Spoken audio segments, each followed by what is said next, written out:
What's up, everybody? Peace, peace, peace, people. I never thought I'd be able to play Prince's song because he's well guarded with copyrights and stuff. But I happen to find that song, and I hope that it's not going to strike me. Anyways, we're going to talk today about this notion of Kamala given some consideration and concern for Asian people, all kinds of other communities that she has supported, while telling us Black people or Indigenous Americans that she can't do nothing solely for us.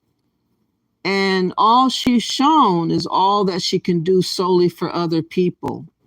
She's just making it a point to not do anything for us. And it's so what's the word? Disturbing that so many people that are backing Kamala, despite her efforts of not showing us anything. It is really, truly an embarrassment to note today that we would still allow ourselves to be pimped and tricked, bamboozled by people that are not even that smart. Kamala Harris is not that smart, but she's being bold like Joe Biden has been. Joe Biden showed her the way on how to turn her backs against us and not say nothing about nothing. And that is exactly the type of game book that she is playing on right now. So what I wanted to do is go over some of the things that she has done for other groups of people.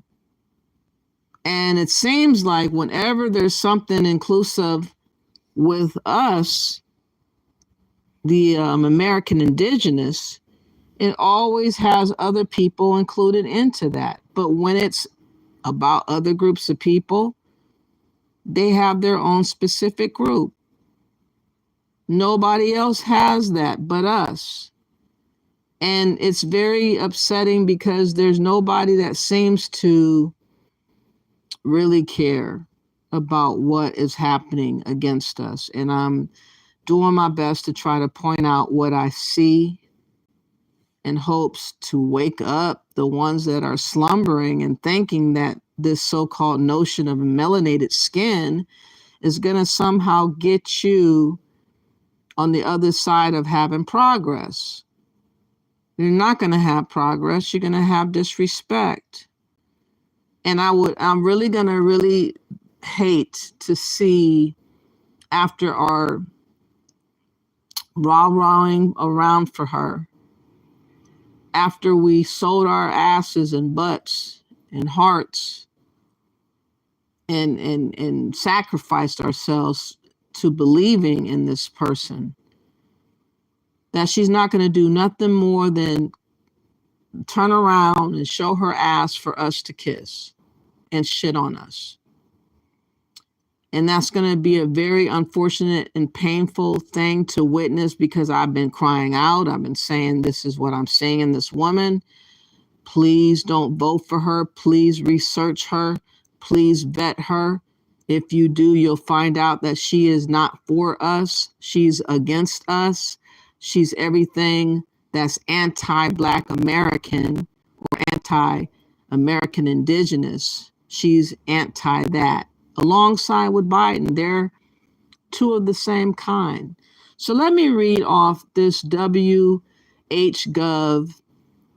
dated back May 9th, 2024. This is a fact sheet that the Biden and Harris administration advances equity and opportunity for Asian American, Native Hawaiian, and Pacific Islander communities across the country. So she grouped in all the so-called people that classifies to being Asian. She got them grouped together to talk about this. Now, this was a briefing room. This was statements and releases that both Biden and Vice President celebrated. The diversity of the cultures, the breadth of achievement, the remarkable contributions of Asian American, Native Hawaiian, and Pacific Islander, better known as AA and NHPI communities, while also recognizing the systematic barriers to equity, justice, and opportunities that still put the American dream out of reach for far too many AA and NHPI people across the United States. But let me mention, have you ever heard anything like this about Black people being decent people, diverse people, providing achievements, remarkableness, contributions that had systematic barriers of equity and justice and opportunities, that they're not quite there where the American dream is? They're out of reach for far too many of these Asian Americans and these Native Hawaiian and Pacific Islanders. Now, this is being stated in this WHGov. It says that for more than 3 years, the Biden-Harris administration has leveraged the full force of the federal government to ensure the promise of America for all Asian Americans and Native Hawaiian and Pacific Islanders communities, including by issuing an executive order establishing the President's Advisory Commission and White House Initiative on Asian American, Native Hawaiian, and Pacific Islanders. It says, in the wake of the COVID-19 pandemic, the Biden-Harris administration has delivered the most equitable economic recovery on record, with nearly 15 million jobs created, including historic AA, Asian American, and Native Hawaiians, Pacific Islanders, small business growth. We are also working to ensure equal access to a high-quality education, expand affordable health care for children and families, combat hate, improve disaster recovery, preserve indigenous heritage and lands, and protect civil rights by advancing language access and data equity. The Biden-Harris administration remains committed to investing in the futures of all Asian Americans and Hawaiian Americans and specific Native Hawaiians and specific islanders, y'all. My point in reading this bit is there's a whole lot of lies being told to our communities about what they can and can't do for us, while they're doing so much for other communities. And they have this stuff on their WH.gov. It goes on to read, advancing inclusion and opportunity for AA or Asian American, because AA, don't get it messed up. It's not meaning African American, it's meaning Asian American. And the NHPI, again, means Native Hawaiian, specific islander.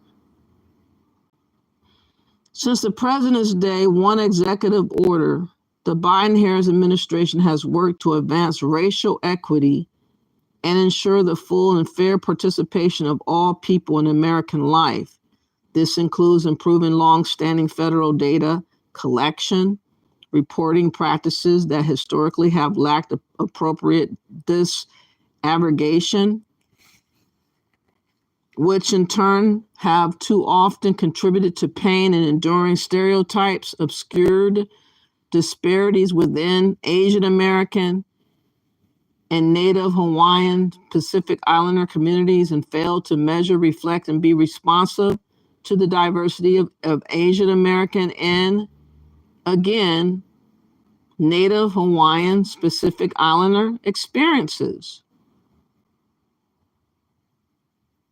They're expanding and building capacity for disaggregated data. In April of 2022, the White House released recommendations for including the collection of data to measure equity and better represent the diversity of the American people, including Asian American and NHPI communities in March of 2024.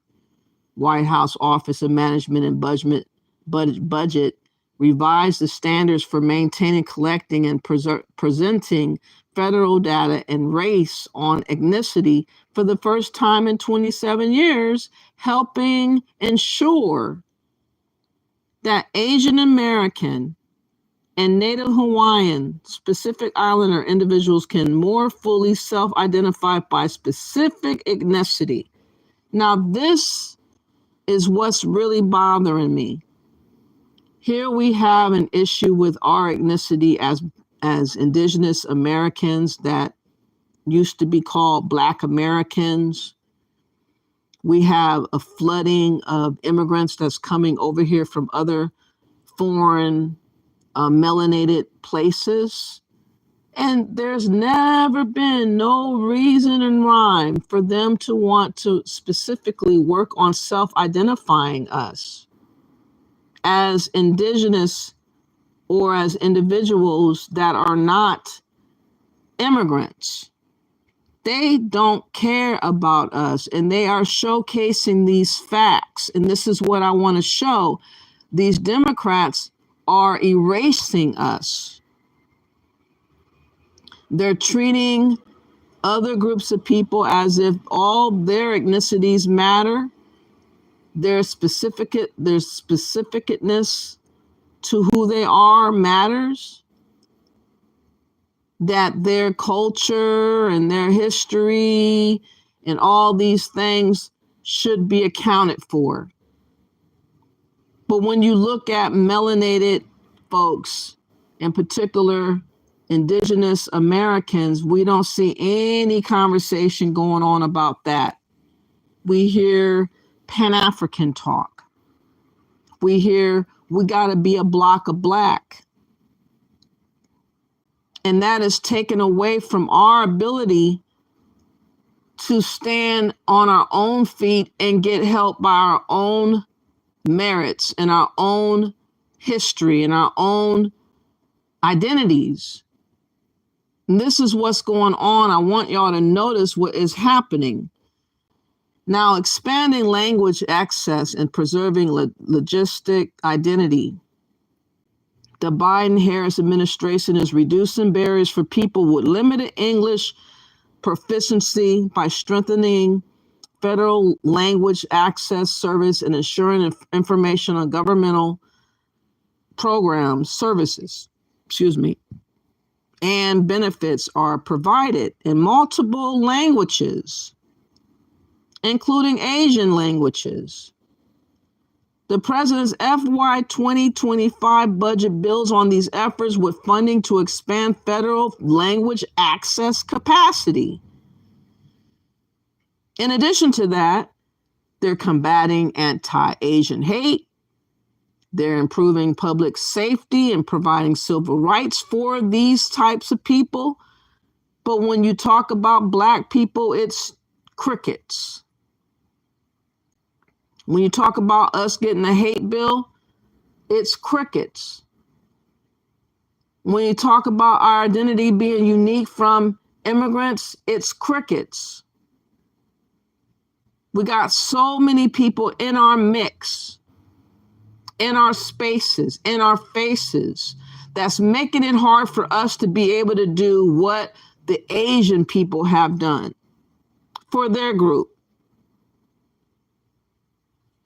Now, combating anti-Asian hate, improving public safety, protecting civil rights, the Biden-Harris administration is advancing and enforcing civil rights to deliver the most just outcomes for underserved communities. Well, aren't we underserved as Blacks, Indigenous Americans here? They're calling them underserved. Federal agencies are taking steps to protect the civil and constitutional rights of all persons rooting out identity-based discrimination. See what I'm saying? This is really, really a mess. Let me see what you guys are saying before I continue. The point of me showing this is that there are people that are being supported by this administration, and it ain't us. It is not us. Let me see. Robin, how you doing, Robin? How you doing, Tim? Yes, Trump 2024. Blue Butterflies, hello to you. Cornelius, yes, Trump 24. Blue says, what about anti-Black hate bills? Exactly. They don't want to give us anything. That's what I want y'all to understand what is going on here, because it's about to get really ridiculous sounding in just a second. Now, confronting the scourge of hate, President Biden signed a COVID-19 Hate Crimes Act into law in 2021 and issued new guidelines to raise awareness of hate crimes during the COVID-19 pandemic, including the rise in incidences targeting Asian Americans and Native Hawaiian Pacific Islander communities. According to FBI data, hate crimes targeting Asian Americans fell by 33% from 2021 to 2022. DOJ has also expanded its United Against Hate initiative to all 94 U.S. attorneys' offices across the country to improve the reporting of hate crimes and hate instances.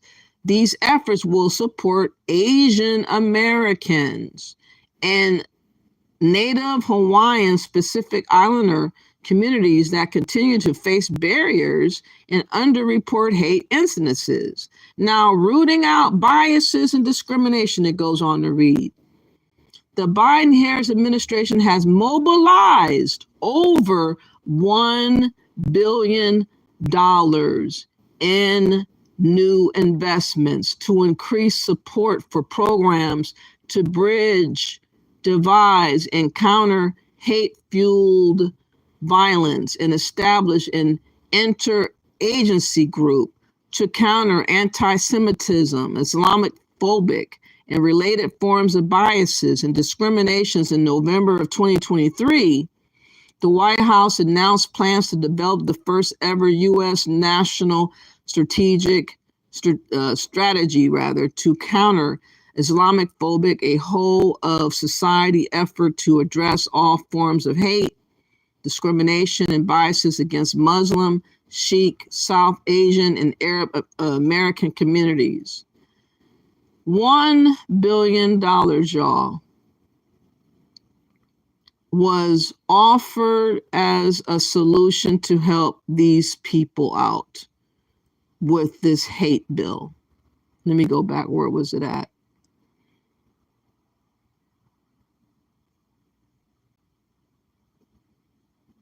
$1 billion. What could we have done with $1 billion? No one is seemingly to give us anything close to that. So I want to really reiterate, if you think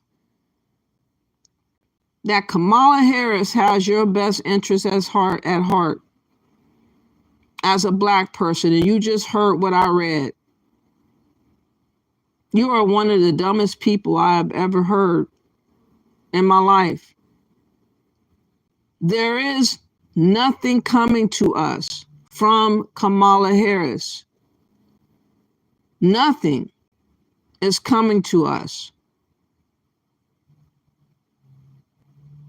So let me get now to the next thing, because that is just so frustrating to read and hear how other groups of people are constantly supported, and we're being told we're going to wait and see how it goes. After the election, we'll see what's going to happen for us, while everybody else is giving promises upon promises that something's going to happen good for them. And it does. They get tangibles, they get money, they get actual things that are supportive of them, while we look stupid and argue among ourselves about whether or not this bitch witch Kamala Harris is even Black, and she's not. But we're fighting for her to be Black, while she's fighting for other people to have monies, to do better, to have better. It's just really a trip. Hold on, let me find this video. It's a nightmare on wheels, y'all. It's a nightmare on wheels how we're being treated. And nobody seems to really be tripping about it. Every time I turn around, we're being done dirty. And people are just like, oh, well, maybe after they get in office, they'll come see about you. That's not the way it goes. That's not the way it's going. And I'm just really just filled with a lot of anger about all this. So, which brings to mind, y'all, this notion of deportation. As you know, we have a whole host of illegals that are here, and there's got to be something done about them. And the only person that's rallying to say that he's going to do anything about them would be Trump. Trump is the only one that says, hey, I'm going to close the border. We're going to handle some of those people that have come into here illegally. At least get rid of the dangerous ones, the ones that are criminals, the ones that are gangbangers, the ones that are bringing in drugs, for God's sake. Can we at least do that much? So there was a question asked on James Klung about whether or not there should be a mass deportation. And I want to let y'all see the irony of how some of these people are thinking. Some of these people are not thinking about their bottom line. They're thinking about everybody else's bottom line but their own. So all videos that I will show will be under 107 of the Copyright Act of 1976 for educational purposes, for observational purposes, for scholarship, for observation and research, all the above, entertainment as well. But what do y'all think? Should there be a mass deportation once this new president, hopefully Trump, comes into office? Because I believe that if it's not Trump coming into office, we're going to have more of the same of what we got going on right now. And we're going to have more and more people that's going to be blessed, enriched, thought about their pursuit for happiness, and we're not going to be included in that equation whatsoever. Indigenous Americans are asked out as usual. So when you hear these Black people talk about there should not be no mass deportations, it really, really breaks my heart, because they don't care about themselves. They're not considering what's going on against them. So let's look at this real quick. Do you support that? No, I hate him. Well, okay, fine. Do you support that idea, though? You can barely take care of the people you have here. I'm sorry, you don't agree that the free housing or food or schooling or healthcare is a benefit? No. What's going on, everyone? James Klug here. Donald Trump has promised to deport nearly 20 million illegal immigrants if reelected, the largest mass deportation effort in American history. So do Americans support this? Today we're in Philadelphia to find out. Let's go talk to some people.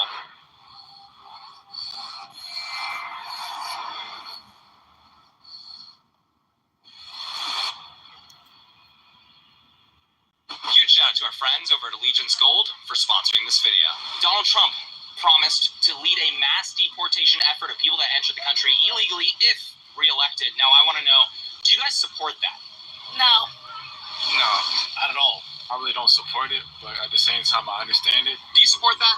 No, I hate him. Again, all these Black people, y'all, going against their own survival, allowing other people to be over them, saying that they don't need to be deported, while they're going to be helped over you, and you're going to be bypassed looking on the outside, looking in.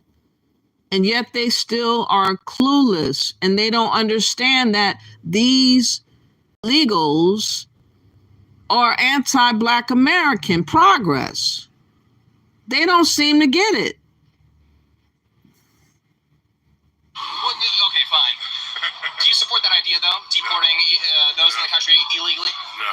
I do not, because I am an immigrant. Perhaps. We'd have to see the plan. I think so, yeah. That is one of the clauses I do support in reference to Donald Trump. I'm sorry, just to make sure I'm clarifying with people. Deportation effort of people that are in the country illegally. Okay, so we're understanding that? Yes. Why do you not agree with it? I don't believe in anything he thinks is a good idea. Honestly, I'm sorry, but I don't got a thing for Trump, to be honest with you. Well, let's table Trump. Let's talk about specifically the policy, and the policy that's being proposed is a, mass deportation of people that entered the country illegally. Yeah. Just talking about that, I don't believe in none of that, like deportation or sending people back, or I feel like everybody should be allowed to come here. Like, you know what I mean? It shouldn't be against the rules that come on. That's how dumb these niggas are. He don't see no problem with flooding of unvetted and all kinds of different people coming in, stealing resources, getting resources from his dumb ass. And he's too dumb to even know. I don't understand how dumb some of these men have gotten. But he is dumb. To come here or have any paperwork or anything like that. Why is that? Because it's a free country, supposedly. Wherever you are, that's where you belong, especially if you're not doing nothing illegal. If they came into the country and broke a law entering, do you think that should be enforced or no? Once upon a time ago, I was one of those people. You came into the country illegally? Well, not. I came in as a child. I mean, I think they should go about it the legal way. A lot of those people here on asylum claims, they have, they're fleeing persecution in their home countries. They belong here. So I don't think any human being should be considered illegal. Maybe undocumented and try to make it regular, make it legal, but I don't think kicking them out of the country and not thinking about their lives here is the right thing to do. I think it's evil. There's not many people from here. So those that say kick them out, it's just all bad mouth. Did your family come illegally? So because we have a tie to illegal immigration in some way, don't crack down on it. If they're here illegally and you allow them to remain illegal, you're promoting criminalization because being here illegal is a crime. See, I'm kind of biased. Right. I'm kind of biased. No, don't worry. I want to ask. Because I came here illegal. Yeah. Well, I'm somebody who stands in as an activist in the community and everything, not just for people of color, but just people of all different calibers. So anything that includes anything that's exclusive and not inclusive, then I'm totally against. We talked about the asylum and stuff. And that's what we're talking about. The goal, the what's his name? George Soros, open borders. Everybody thinks that everything should be open borders, and we're not going to have much of a country if this mindset allows to exist in the next 4 to 8 years. We already see what Biden has done by allowing 15 to 20 million illegals to come into this country. We see how much money is being taken and used for those illegals, and we see how the Americans are being just asked out and ignored. But these people are not caring about Americans. They only care about the illegals for the most part. Majority of the people it's a financial migration. You just claim asylum and you come here to enter the country. So that's how it works. Sometimes. A majority of the time, right? Yeah. I don't know. 100%. What percentage of Americans do you think support a mass deportation effort of people that are in the country illegally? What percentage? Yeah, if you were to guess. Oh, it's at least 50%. Over 50%, I'd say. 60%, 70%. In the United States total? Yeah. Majority. Majority. Here in Philadelphia, probably a pretty low number. 10, maybe 20%. That's too much, but still, maybe 20%. I'm trying to keep it low. Yeah. But it should be 0%. I couldn't give you a percentage, but I think most people don't understand the issue. Right here, I have a CBS News poll, And it's like all these black people I don't know if they're all immigrants or what the deal is. I know the one lady said that she was, but it's inexcusable if you're not an immigrant and you're still running around talking about you want open borders, you want everybody to be let in. How dumb can y'all be? And this is so embarrassing that these people do exist. This is why we be taken advantage of all the time, because we got too many dumb people in our communities. And it's shameful. I'm embarrassed looking at this stuff. took some photos of a dog this morning, so let me just scroll back to it really quick. They found that 62% of registered voters support deporting all illegal immigrants, not even just like a mass deportation effort, but all of them. That's including 1/3 of Democrats. Now, what do you think about that number? That is high. You know how many illegal people are here? Probably over 20 million easy. You guys, let's take a few moments to talk about my good friends over at Allegiance Gold. Now, as we close in on the election, it's really no surprise that Donald Trump is gaining support among all Americans, especially the working class. While many Americans are struggling, the Biden administration continues to attempt to gaslight the American people, saying that the economy has never been better. And we all know that our country is facing challenges. Among those, rising inflation, rising debt, and rising interest rates. There's a reason why so many of you guys watching have invested in gold, because it stands on its own as a beacon of stability, and also over the last 5 years has almost doubled in value. Allegiance Gold has done things the right way from the beginning, so it's really no coincidence that they've earned the highest trust. Well, we don't have to get to the gold part. That's separate. That must be his commercial, what he does on the side. But let's get now to what the taxpayers are reacting to the migrants that are getting thousands upon thousands of dollars of food stamps and also thousands upon thousands of money from EBT as well. And the amounts is just startling. It's absurd, but yet this is what's happening. And I cannot imagine another 4 years of this. We will not have anything for anyone else that's American, that's disabled, that's vets, that's Americans who need the resources, because they'll be all taken away and given to the illegals. So we have got to make a stand, but most of y'all are too bitchified to make stands, to really understand what you're up against. You keep on talking about kumbaya, my lord, when these motherfuckers don't give a damn about you like that. They want you gone. They want to replace you. Reported to have been left behind by a Venezuelan migrant woman.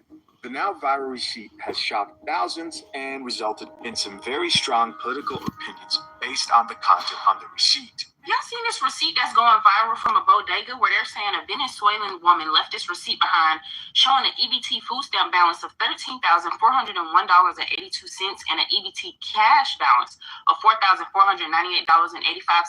I just went down this rabbit hole and you are not going to believe what I found. So I started off here. This young lady was talking about a program in New York where the migrants were receiving all of this free food, and they said that that food was not culturally acceptable, so they started throwing it away. So the city of New York said, okay, fine, we'll just give y'all actual money. Program started out helping 500 migrant families. They putting these people up in hotels, and they giving them these cards that they are supposed to only use at bodegas, grocery stores, supermarkets, convenience stores, and they're supposed to sign a piece of paper saying, I swear I'm only going to use it at a bodega, a grocery store, a supermarket, a convenience store, and to buy baby supplies. And they're threatening to kick them out of the program if they don't only spend the money on these things. But my thing is, if the card can swipe at Neiman Marcus, they're going to be at Neiman Marcus. The card should only work where the card is supposed to work. Drink the coffee, it'll make you feel better. I've recently released multiple videos on some Americans abusing the welfare system. We've talked about food stamps, all types of stuff here on the Coffee Pot. So when a commenter requested that I address this specific situation,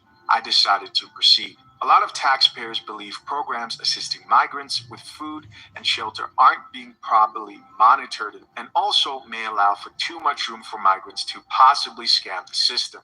Now, the amount on each card is going to be dependent on the size of the family and if they have any income coming in. So a smart scammer will make sure that you don't have any income coming in so that you can get the most bang for your buck. Here's an example. A family of 4, for instance, could get about $1,000 each month, and the money will replenish every 28 days. Then the program expanded to helping 15,000 migrant families. Now remember, they putting these people up in hotels, giving them food, giving them baby supplies. Now at the time of this article, the city was housing just over 66,000 asylum seekers.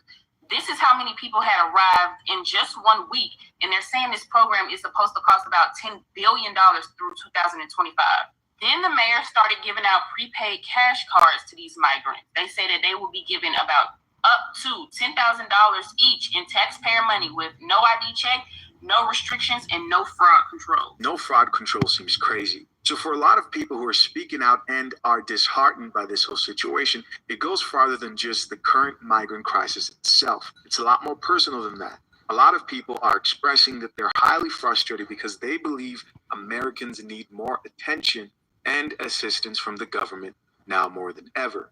I think at this point, everybody should have seen the receipt of the migrants. When you see what they have left on the EBT card, almost $5,000 in cash and almost $14,000 in food stamps.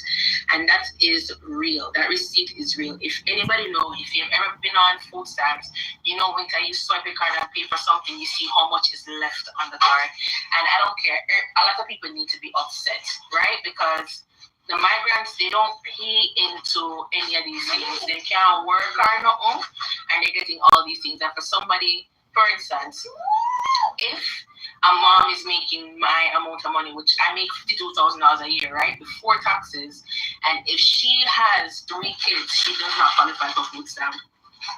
She does not qualify for food stamp. If you should go online and look up the requirements on getting food stamp, It is insane. They say that you have to make $28,000 a year with one child to get food stamp. Who's working that money? How is that? How $28,000 a year before taxes? A livable wage. When time rent, one bedroom is almost $1,800, $2,000, and that doesn't include accommodation. You have to feed your child, you have to feed yourself, transportation, and it's just unreal to me. And everybody should be upset. I don't need to get food stamp, but for the people who have more than one kids out there, they're working, minimum wage, now cut it. But the fact that there are people getting migrants who don't pay nothing in taxes, watch them Turkey out in our backyard. We're not paying no taxes, nothing, get this money, and there are people out there actually struggling, working. They've not teeth or not, and they could barely get food stamp. That is insane. And this is a conversation. It's not about voting Democrat or Republican. It's bigger than that. So for that mother, she said, and I quote, "It's not about voting Democrat or Republican. It's bigger than that." Now, you have to also know that the city is legally required to help these people because they have a right to shelter law in place for migrants. Well, over the past 2 years, over 200,000 people have shown up. So, of course, the money is going to run out if you're giving over 200,000 people $10,000 each, $13,000 in food stamps, $5,000 in EBT cash balance, paying for their hotel, paying for their baby supplies.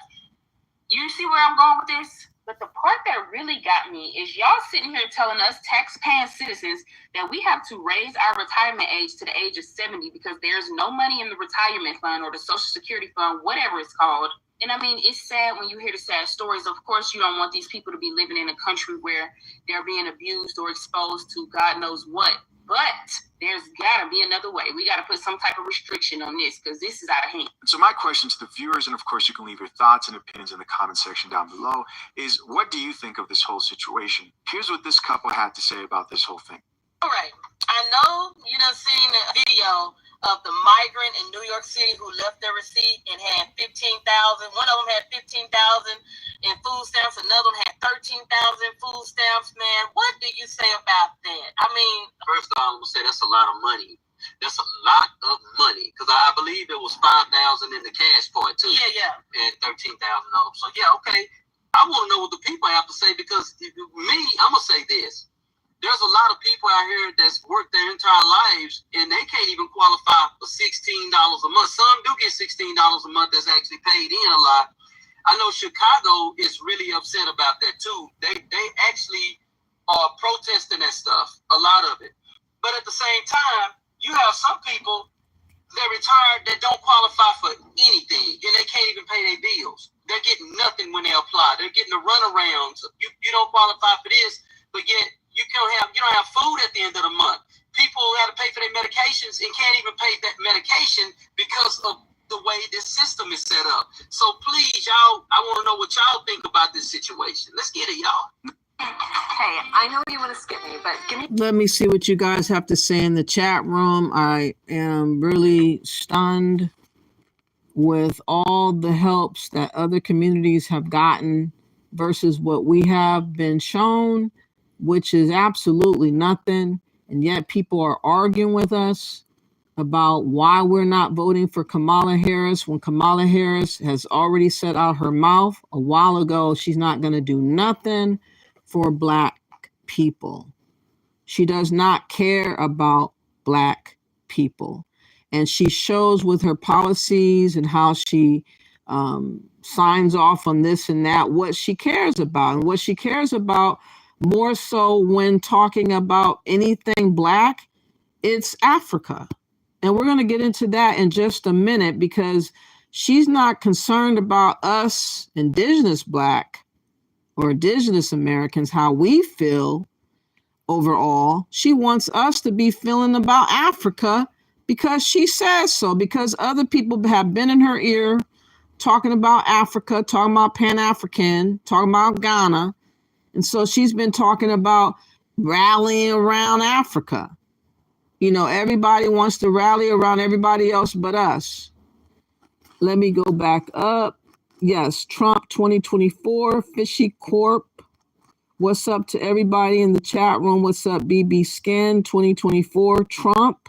Stephen Smith says 2024, Trump, exactly. Plus, she's already in office, Mark Bright says, and she's not doing nothing as she's idly being a vice president, but not doing nothing about that border.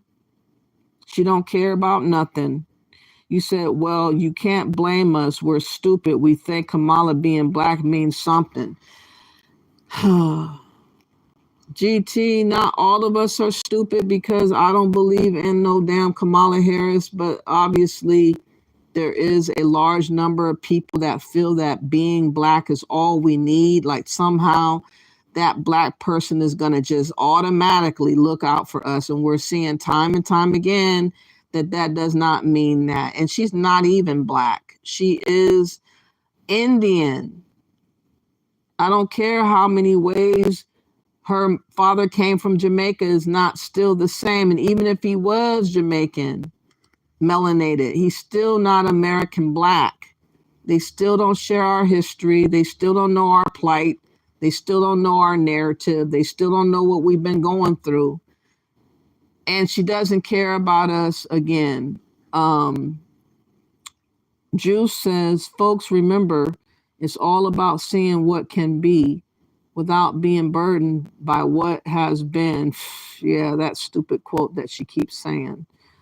The same way they came is the same way they should leave. Exactly, blue butterflies. Like I said, I'm not going to be sentimental over illegals' rights, having rights, because they came over here and bogarted. I'm not going to care about them being sent back because they should never have come. Rebellious slave, no matter who wins, I still believe that massive nationwide civil unrest is coming. You can feel it. It does seem like something's about to happen. That's for damn sure. I wouldn't be surprised if it was before the elections to cause unbelievable chaos. Official Danetana Beat says crash out. I don't want to crash out. Butterfly says the interview needs to go to the Deep South that has a strong indigenous black population to ask that question. Uncle Rail Media says he must be an immigrant. They must be all. There's a lot of them that are. So apparently anyone that has an immigrant background is going to be voting for Kamala. And unfortunately, we have indigenous Americans who don't understand how detrimental voting for illegals to have rights over our rights. They don't see the writing on the wall for us being replaced. They don't understand that our votes are not going to matter if more of them come in. And yet we are still confused. And I don't understand why it's this hard. LOL, that's right. These other countries don't play that open borders crap. No, they don't.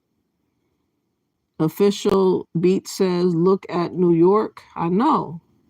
Our borders should not be free for all. No, it should not. Uncle Rel says, have to be. Yes, our people are brainwash officials. Daytona Beats.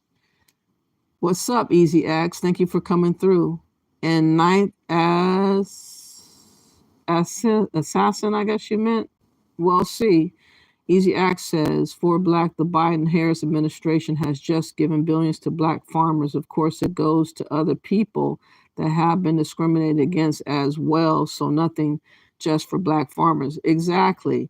They don't know how to just give us by ourselves something. You said in 4 years. Monique says, for Black, how are you doing? I got a little bit of a headache looking at all this stuff because I don't know how to reach people that are choosing to be dumbed down. Yes, Trump 24, Matthew. Blue Butterfly says Black Americans really need to have a voice concerning illegal immigration. We have been quiet way too long. There are people looking like us who's looking to replace us. They study our culture and what else you say? Yeah, they do study our culture for sure, butterflies. They're doing an awful lot of mimicking. No strangers to danger. With all that being said, Trump 24, exactly.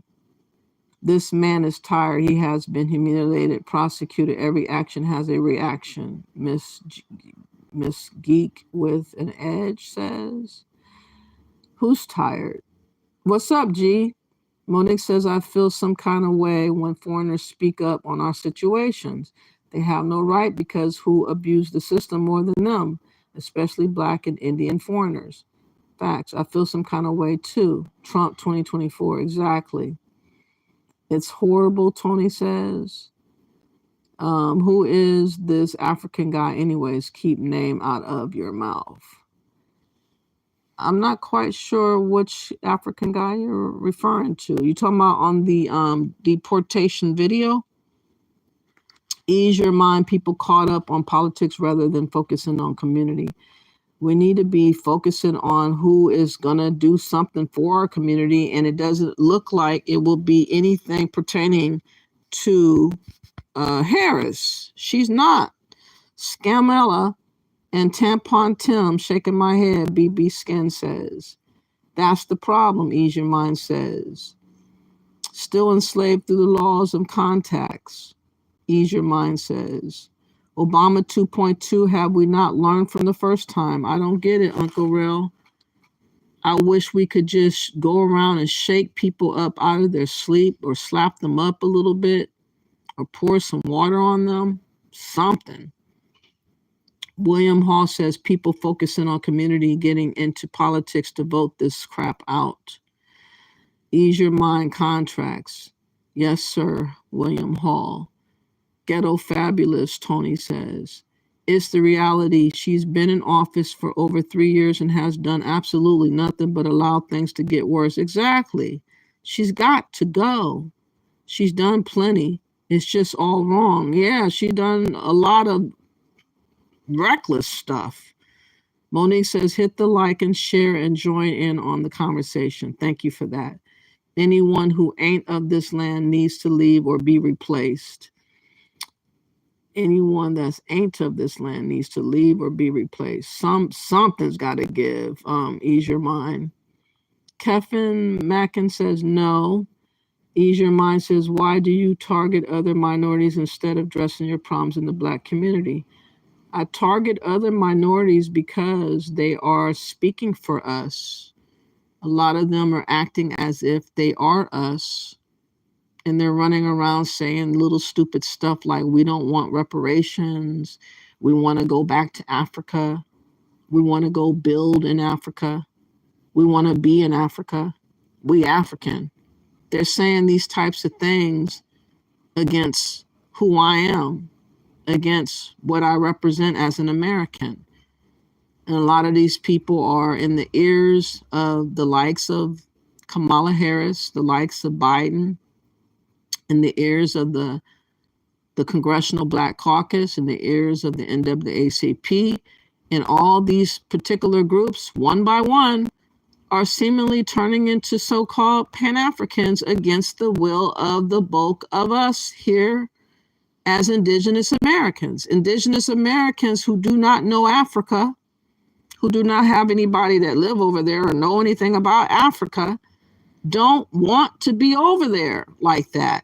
There might be some that might want to visit to get it off their bucket list, but as far as changing their whole life existence, going over there to live, replacing the Africans who are replacing them here in America, we're not wanting to do that. But we have minority melanated people speaking as if they're us and saying the things in which I'm saying I do not want done. And then you wonder why I have a problem with these types of melanated people, because they're fraudsters. They're operating like fraudsters and they're liars.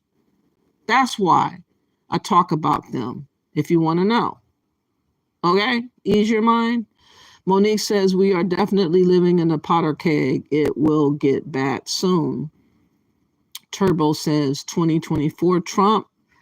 William says, thank God we've been prepping. Exactly. It's the reality. We also sent $107 billion to Ukraine. That's more than half of our budget that we can spend.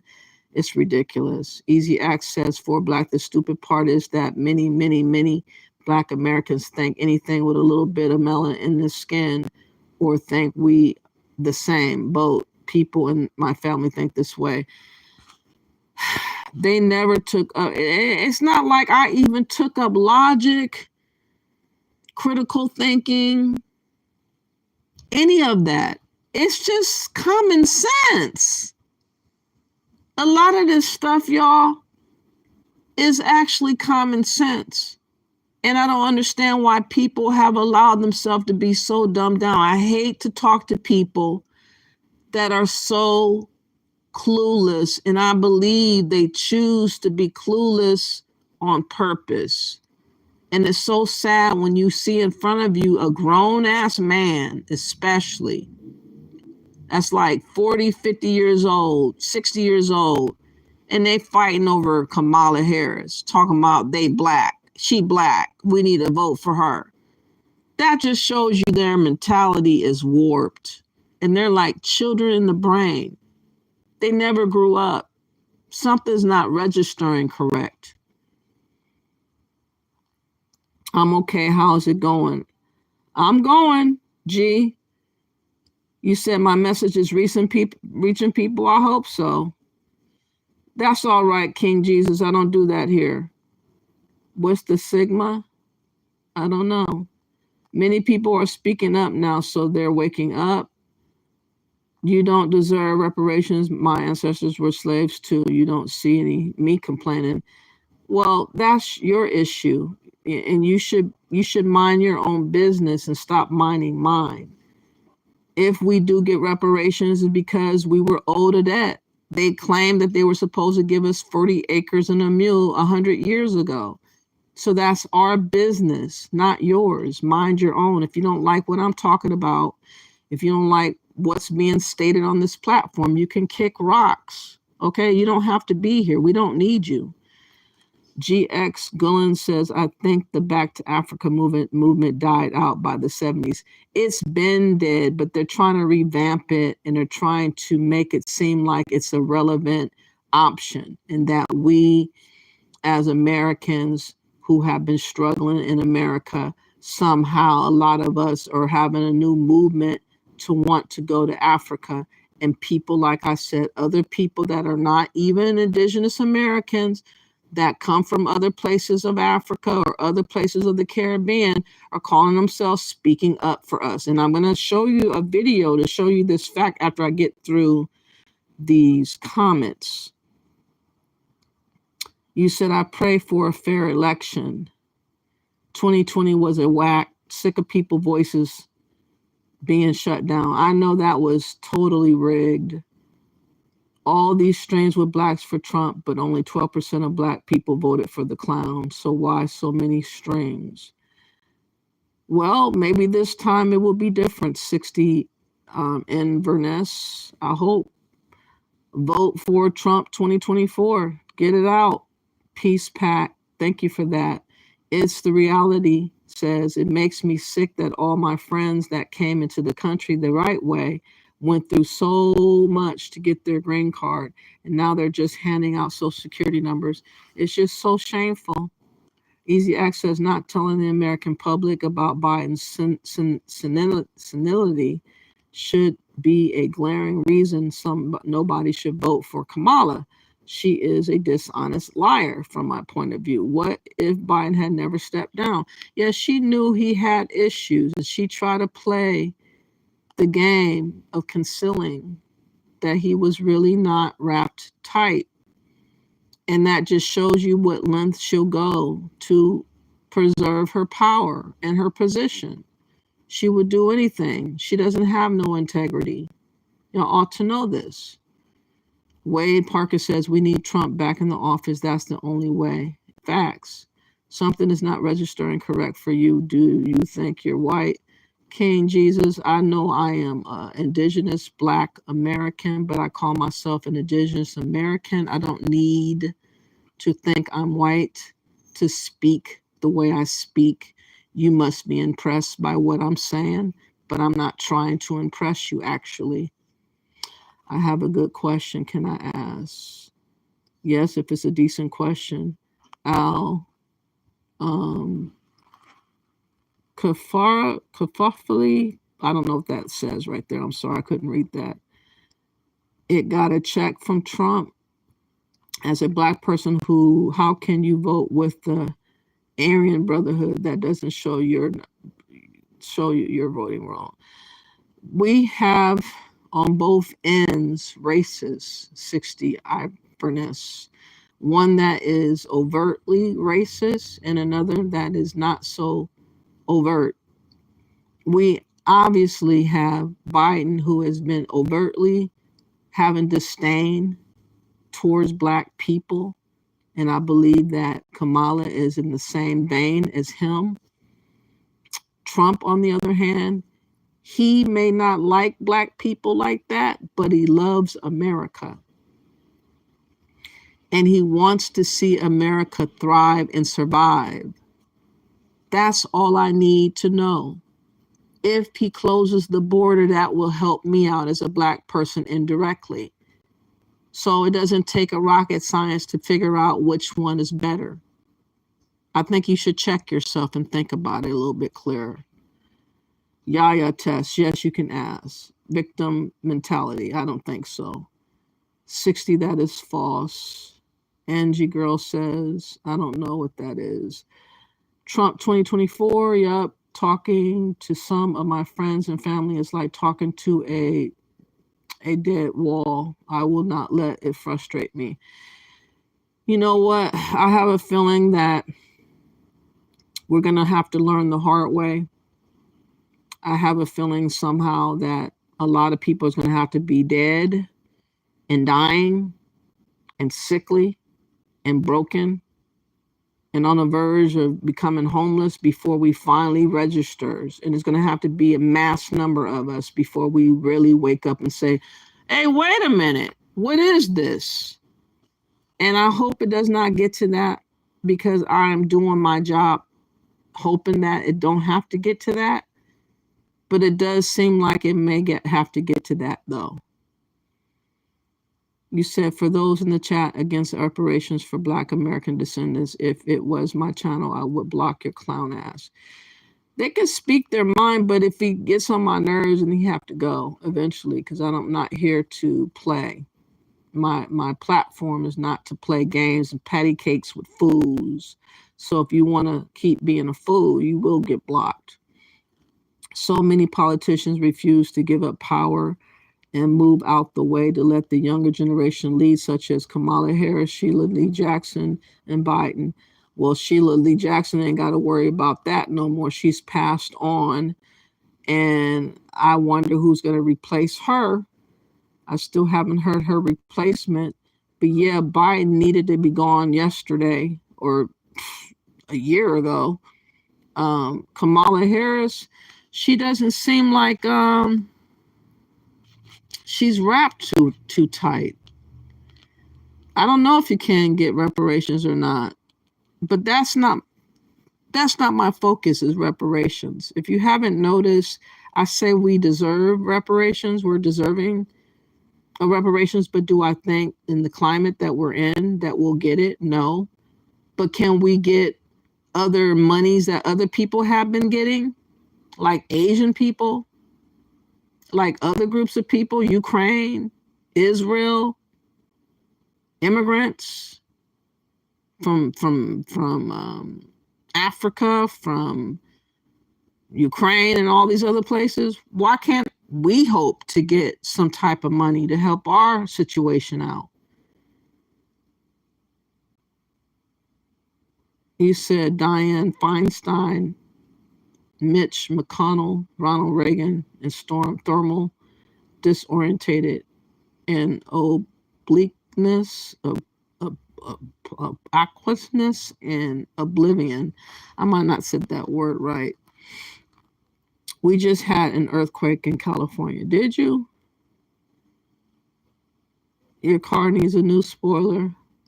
Angie, not wrong. Read the comments from your fellow Republicans, so you don't see all the racist nonsense comments. You Ray Charles now.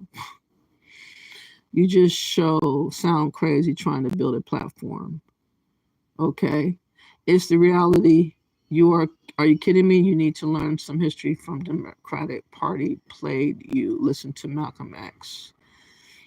That's why we need to dump the Democratic parties. We need to wash them off our membrane. We need them gone. I am not a proponent of Democrats since Obama back in 2008. Since 2008, I have not been liking Democrats no more. That's when I changed my mind.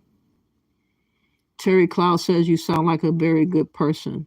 Thank you for that. Y'all riding with the Klan, literally the Klan. No, I'm not riding with the Klan. Indigenous American nation need come set their record straight from the U.S. Inc. You sound like a reasonable free thinker to me. I try to be. That time is here. Warwick says Indigenous Black American nation needs to set the record straight from the U.S. Inc. Hell no, David says. Trump 2024. Restitution, not reparation, is what Black Americans need if they're truly indigenous to American land. Whatever it's called, we need something. Adulterers for Trump, is that right? You probably homeless. I think I'm tired of you. It's time for you to go bye-byes. You sound uneducated. Bye-bye. Bye-bye. You can go bye-bye forever. I don't like jokes. So speaking of which, I found a little something on Kamala Harris. Kamala Harris has been running around in Africa talking about what they can do for Africa as well. And this has been something that she does. That's why a lot of Pan-Africans are favoring her, like Ericana, because she's been to Ghana and she's been speaking this notion of unity and all this other type of crap talk that she's been talking on. Let me find this video. But she's not fooling nobody. Here we go. This was about a year ago when she came to Accra. And again, when they went to Accra, when they went to Africa, it just seemed like when they got back, everybody started talking about Africa and Ghana. Everybody forgot about us being Americans.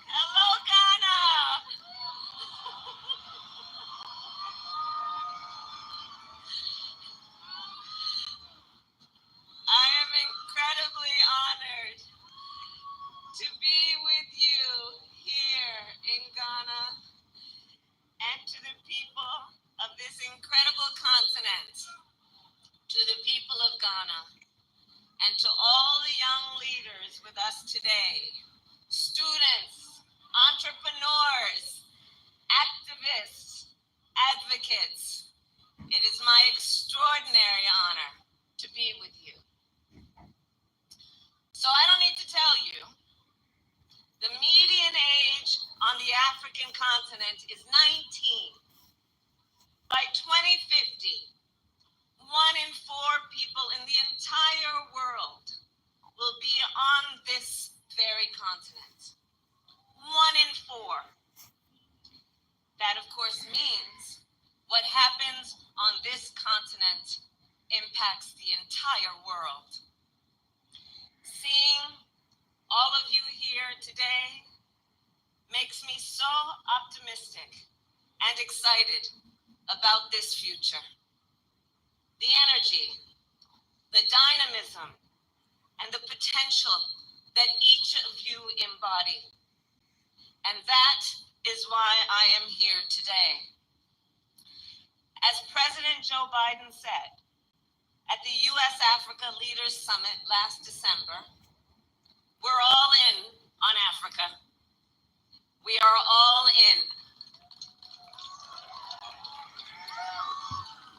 in. And this is why many Pan-Africans are believing that Kamala Harris is going to do more for Africa, but there won't be without strings attached.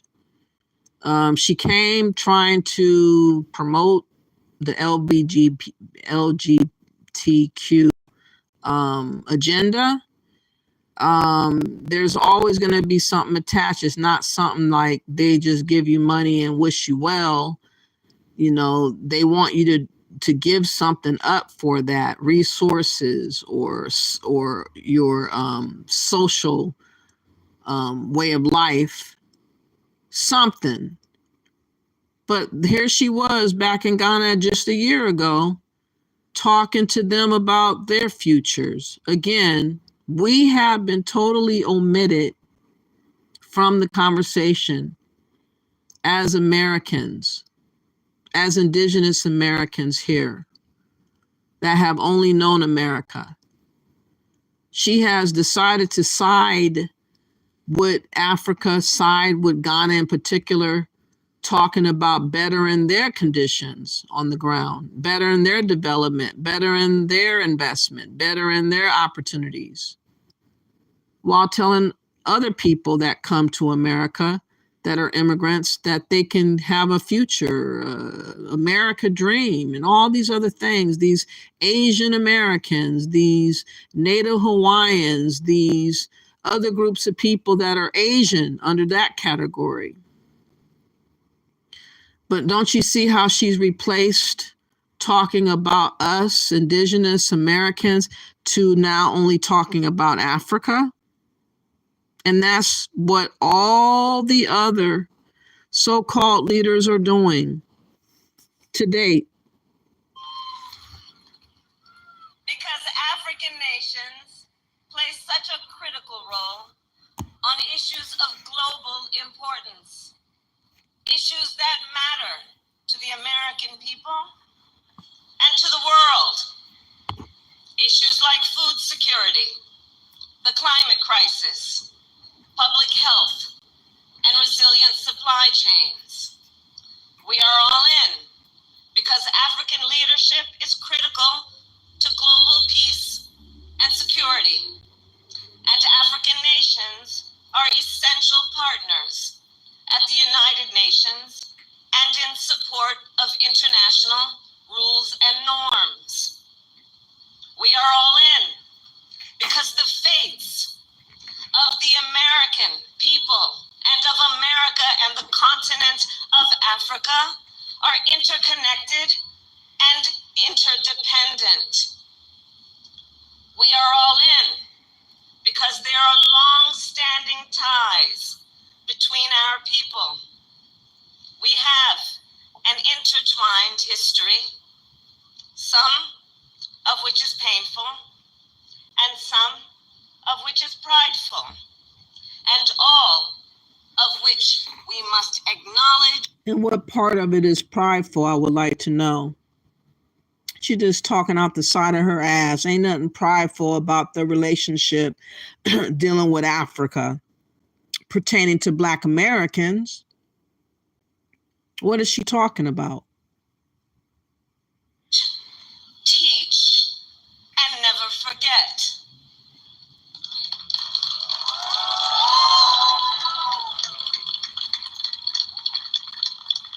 Because of this history, this continent, of course, has a special significance for me personally as the first Black Vice President of the United States of America.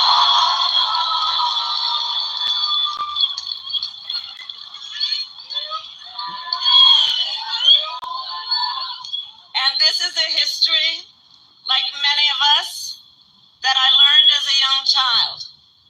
Stories, cultures, and traditions passed down generations. In addition, this continent has a personal meaning for me because my grandfather and other members of my family worked in Zambia in the 1960s alongside a newly independent people. I was fortunate enough to visit them in Zambia as a young girl. The values that guided my relatives when they were there and the legacy of their efforts remain a source of pride for my entire family and continue to animate my work today. So then, what does it mean that the United States of America is all in? It means that the United States is committed to strengthen our partnerships across the continent of Africa. Partnerships with governments, the private sector, civil society, and all of you. Partnerships based on openness, inclusiveness, candor, shared interests, and mutual benefits. And to be clear, America will be guided not by what we can do for our African partners, but what we can do with our African partners.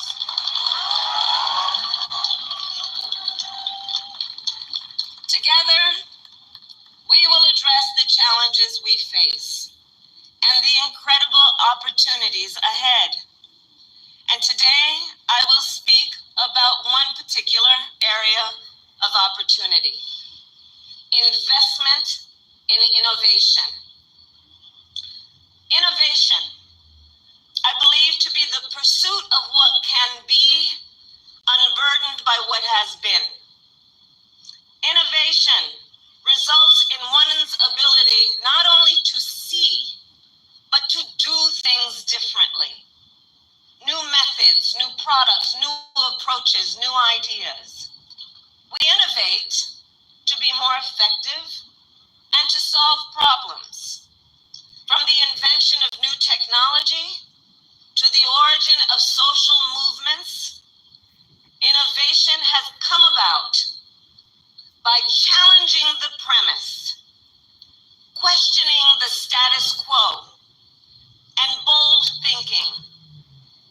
And so to the young leaders here today, you, by your very nature, are dreamers and innovators. And so to you I say, it is your spark, your creativity, and your determination that will drive the future.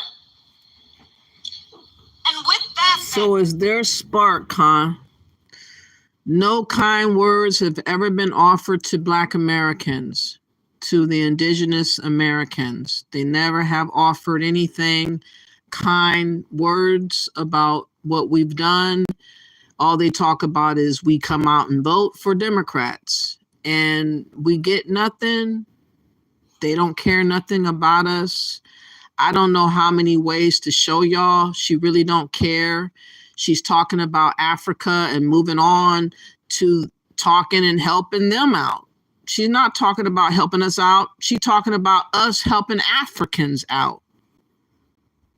Remember that executive order that I read? I might have to read it again. She's talking about so-called African Americans helping Africa out, building over there, investing over there. Nothing to do with us, nothing to do about helping us, sustaining us, encouraging us, doing businesses with us, money set aside for us. Absolutely nothing. This woman has disdain for us, literal disdain, but she doesn't mind using us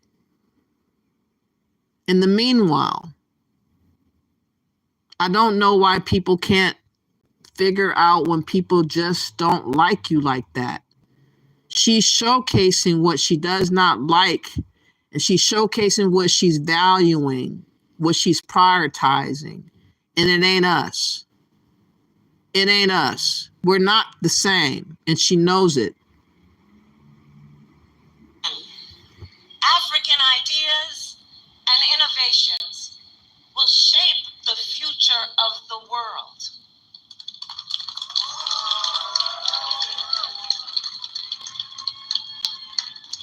And so we must invest in the African ingenuity and creativity, which will unlock incredible economic growth and opportunities, not only for the people of the 54 countries that make up this diverse continent, but for the American people and people around the world. So the Biden-Harris administration and the American people stand ready to partner with you to help accelerate the innovation and entrepreneurship that is already underway. Again, she's like telling us we're going to be put to work to support Africa's advancements. Now, I want to read, now that it's fresh in your head, what you just heard, this notion of executive order that her and Biden did in 2022 pertaining to Africa. And it just reiterates the fact that we're not thought of so highly. Not at all. We're thought as an afterthought. We're thought of something to be used for Africa's advancement. But there's no more independent thought process coming on to the mindset of those are Indigenous Black Americans who have been living in America for 400 plus years, and they have did this, they have created that. The economy was set off by their ancestors. We could not be a world power without these people that have been here for such a long time and committed to building America. At one point, it wasn't like they did it on purpose. It was force. But as we continue to live and work and struggle, sometimes invent, sometimes create, we have not been given no more credit. In fact, that credit is trying to be erased as we speak. People are trying to give our accomplishments away to Africa, away to Latinos, away to Caribbeans, away to anyone that wants to say, hey, I was there too, like hip hop. So this executive order was done again back in December 13th of 2022. And it says the executive order on establishing the President's Advisory Council on African diaspora engagement in the United States. Again, we are not a part of a diaspora as Indigenous Americans. We do not have a home country of Africa. We don't speak any language or have a culture or traditions or any of that. But they are steadily trying to impose this notion that we are a diaspora, whether we like it or not. And I believe that that was done by the likes of Americana. I could see her stamp on this writing right here. I don't have any proof of it yet, but how she talks, I don't think that Kamala Harris, being who she is, because she's not us, would have thought so thoroughly enough to try to include us into this scheme alongside of Biden's dumbass. Biden couldn't have been able to do this because he's senile. So just listen to what this says and tell me if you feel like other eyes are peering into this, and other opinions and other entities and other voices and other peoples were involved in this so-called notion of an advisory council. Listen to that. An advisory council on African diaspora engagement in the United States. Again, an executive order on establishing the President's Advisory Council on African Diaspora Engagement in the United States. Now, this goes out by saying out the gate, by the authority vested in me as president by the Constitution and the laws of the United States of America, and in order to strengthen the dialogue between United States officials and the African diaspora by elevating engagement through collaboration, partnership, community building among the United States, Africa, and other nations globally, it is hereby ordered as follows. Section 1 policy.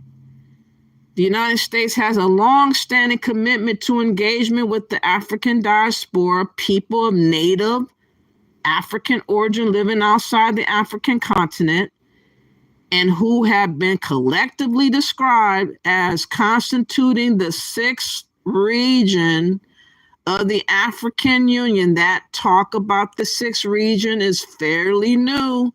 Someone had to remind them to put that part there. Constituting the 6th region of the African Union. How is the United States so invested, so vested about what their 6th region does? Who is a part of this so-called 6th region? They are for the United States. They're not governing Africa. But here it is. The 6th region of the African Union. The diaspora, the African diaspora in the United States is a source of strength. So it says. And it says it encompasses African Americans, including descendants of enslaved Africans, and nearly 2 million African immigrants who have close familiar, social, and economic connections to the African continent. Again, what are we being encompassing in this so-called notion of a 6th region when we don't have no family ties in Africa? And why is this being put as an executive order to try to force us to be a part of this 6th region, whether we like it or not? This was told to these people that drafted this, that this might have to be stated as such to force people that don't want to be involved with Africa. I'm not an African American.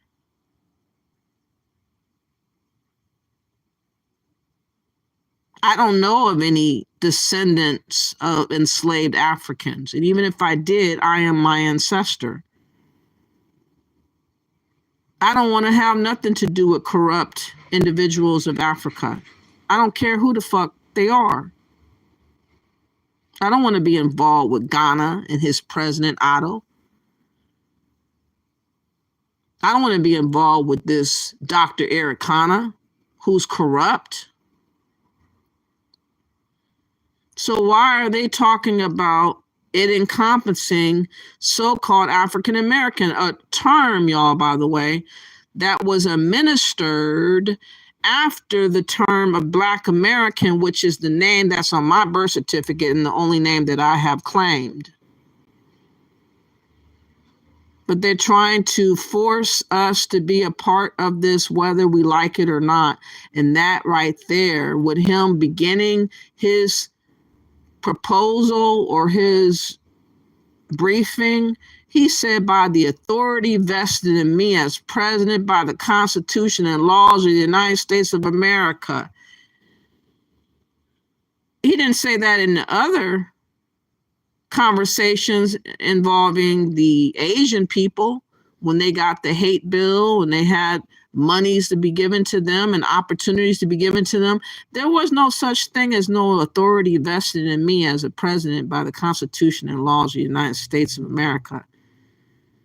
In this so-called encompassing African Americans. You see what I'm saying? This has been a hijack of our rights as individual Americans. It goes on to read, and nearly 2 million African immigrants who have close familiar social economic connections to the African continent. See, this should go to them. This should only been said to them. It should never have been stated to so-called descendants of enslaved Africans or encompassing African Americans, because we have nothing to do with Africa. The African immigrants do, the ones that have close, familiar, social, and economic connections to the African continent. That should only go towards them, but yet they included other people that they know damn well don't want to be there. You have a few people that are Pan-Africans, but for the most part, we don't want to be there. Why? Because you're infringing on our rights as Americans, individual Americans. As the last time I checked, Africa does not have no jurisdiction over me.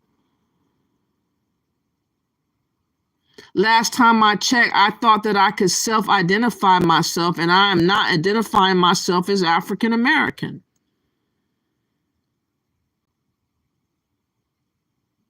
Last time I checked, slave trade had happened, and these people that you're befriending are the ones that were a part of the slave trade. And you're trying to tell me now I gotta have ties with these bitches? What is wrong with y'all? But this is what happened in this so-called, again, executive order, December 13, 2022, on establishing the President's Advisory Council on African Diaspora Engagement in the United States, like trying to get us to be involved, trying to tell us we must go do this and get involved when our heart is not in it, when we don't want to be there. As a collective of people, I'm telling you, most of us don't want to be there because we have nothing to do with Africa. That's not saying we hate Africans. We're not saying we hate Africa. We don't have nothing to do with it. That's it. We have never had nothing to do with it. Suddenly, because Pan-African talk came along, a few people that call themselves being educated by African American studies somehow think that they can force freed people to now have to give a flying fuck about Africa now. And this goes and coincides with what Biden and Harrison did back in 2022. Y'all understand why I mean that they don't care nothing about us as a collective. They don't care about what we want. They don't care about what our dreams are. They don't care that we want to be a part of the American dream. They want us to be a part of the African dream, whether we like it or not. This is what we got going on. So let me go on to read it.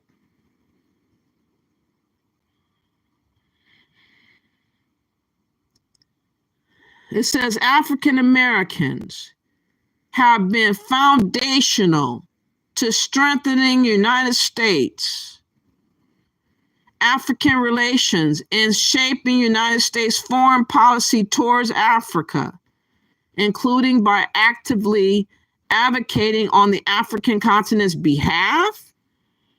Even as the struggle for civil rights in the United States, the African immigrant community continues to make significant contributions to America's growth and prosperity.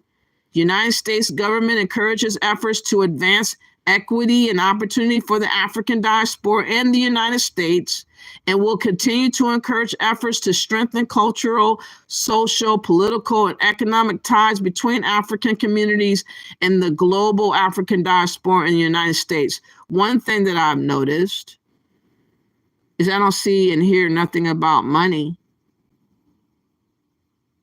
I don't hear no drop off of $1 billion like they did for the other one.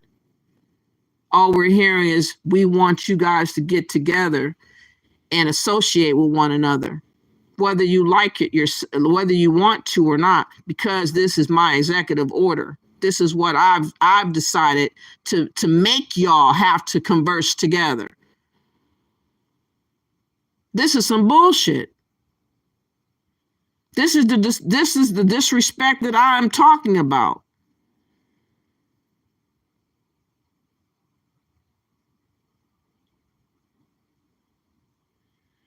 And it goes on to read,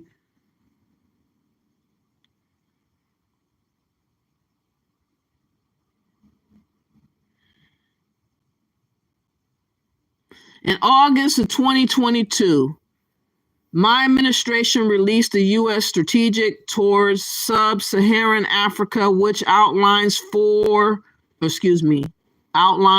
our foreign policy objectives to bolster relations with African nations, listen to diverse local voices, and widen the circle of engagement to advance our strategic objectives for the benefit of both Africans and Americans. Where is this benefit at? Section 2 says establishment of President Advisory Council on African Diaspora Engagement in the United States. Within 180 days of the date of this order, the Secretary of State shall establish the President's Advisory Council on African Diaspora Engagement in the United States, Advisory Council within the Department of the State. My point in reading just a little bit of this is to show y'all that they think that they have a right to force us to do something that we naturally don't want to do. Not giving us an executive order for a hate speech or Asian hate bill, black hate bill. No money's given towards our schools, not towards our communities, not towards parks, not towards homelessness, not towards disabilities, not towards drug issues in the community, not trying to do like job trades, nothing that is of a benefit to us is happening when it comes to all these so-called executive orders that are being signed off on. We're just hearing you're going to have to deal with Africans whether you like to or not, because I said so. I'm the president of the United States, and I describe what the Constitution says, and I said that y'all going to work together. Y'all going to work together. No, we're not. No, we're not. That is not incentive for us to work together. I don't hear no money. I don't hear nothing coming to my community. I don't hear no blessing like I heard with the other groups of people that I read. Now, let me see what you guys are saying. Now, am I off kilter? Now, I know that some of y'all might consider what I've been saying Islamophobic, but is it? Is it? If I've never, ever, ever, never been involved with Africa ever, how can it be Islamophobic if I desire to stay the way that I've been? Why would that all of a sudden make me Islamophobic or hateful? I think people trying to force me to do something against my will is pretty hateful. But y'all don't want to talk about that part. Let me see what you guys are saying. It's like people are trying to force us to get together whether we like it or not. And it's really very, it's very disrespectful. Let me go back up. Trump vets president for, Maria says, just don't vote Democrat. That's right, don't vote Democrat. Maria B fell out of a coconut tree. Clearly, no, you didn't. Kamala, nope, not that. No more wars, no more Democrats. No. Kamala is not loved over here. Sorry. Trump, 2024. And the majority of slaves were black people that were born into antebellum American slavery. But don't you know those people surpassed slavery, Khalid Ali? Why is it that people still reference people that were or had an ancestor or two from slave trade as if it's still going on today and as if we're still slaves? Don't you know we overcome slavery and we are freed babies? We're individuals that are freed Americans now. We're not slaves of old that just came from boats that need to be accounted for and told that we're bound to Africa now. We're not slaves. And they're talking to us as if we are. And I have a big problem with that. You're not African American. No, I'm not. I am Indigenous American. That African American term came in 88. I was 16. I revolted, I rebuked, I denounced that word when it was brought out. I never used it because that's not me. Great points, Brody says. Thank you for that. Cola Harris, being used, sorry. Yes, we are being used. I already know that. And no, I am not drunk. Sorry about that. 60, you must be talking about Kamala. 60 Inverness. I just like to listen to these weird black people to see the type of people Trump fooled.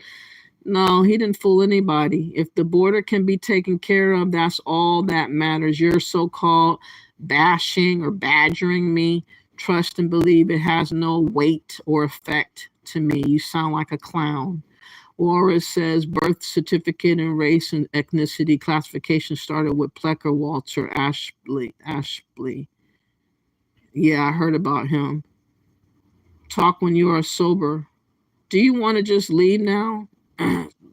You must be drinking. So let me give you a timeout to think. Okay? Ain't nobody been drinking. If you want to call drinking coffee drinking, you're stupid.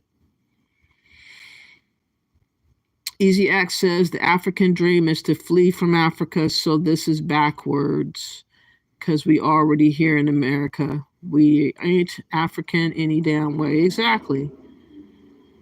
Are you real or are you a robot?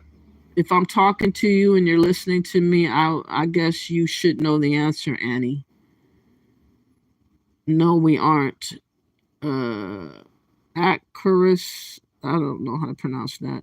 Cato says, stop trying to pit black against black or brown. Neither accomplish nothing this way. In any ways, any words, we are our own people. We have a right to have our own identity and have our own feelings about who we are and what our future should entail. And we don't want to be forced into something that is not a benefit to us. Africa has its own problems with debt.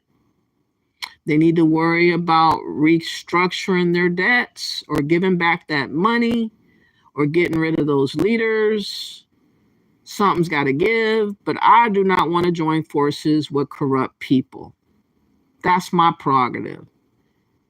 They can go deal with other Africans if they elect them and have at it. But leave us out of that shit. We don't have nothing to do with none of the stuff going on in Africa. Past tense, present tense, future tense.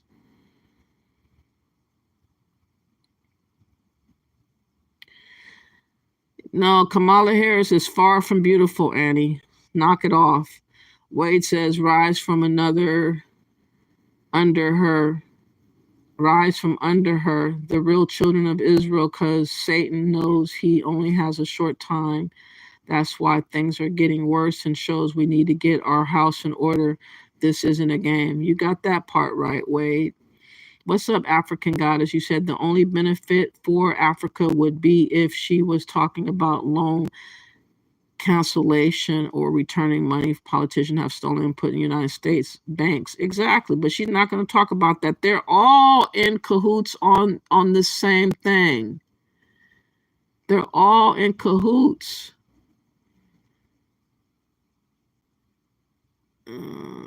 Okay. Annie Pinky says, Annie, no one is ranting. If you don't like the conversation, there are channels that worship Kamala. Exactly. I'm not worshiping none of them. Sorry about that.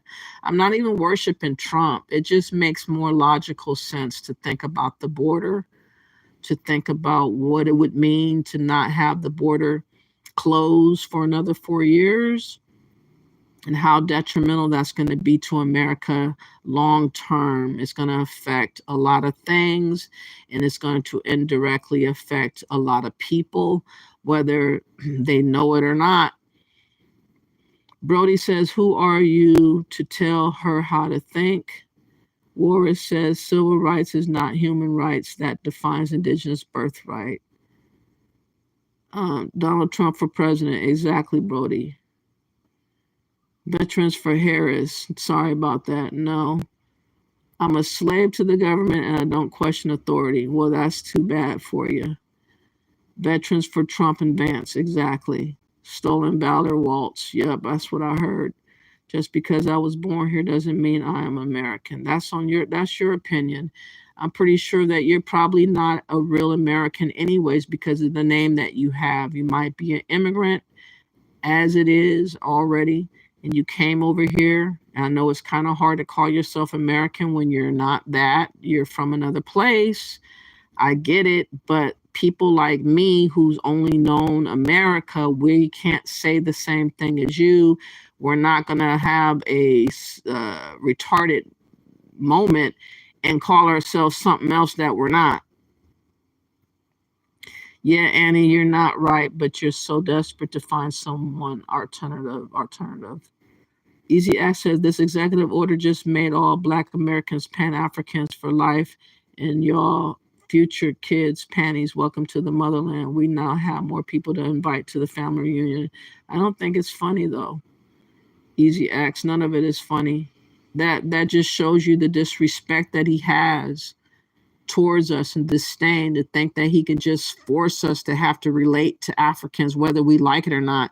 Even the fact that we have proven corrupt, fraudulent folks in the midst, Akon, Dr. Eric Kana, and so many others, and we're supposed to just la la la la, we want to work with y'all. I don't think so. Fuck that. Pinky says, no one here is blind. This space is for conversation, not hurling insults. Annie, you just lying about her drinking. Shame, Jonathan.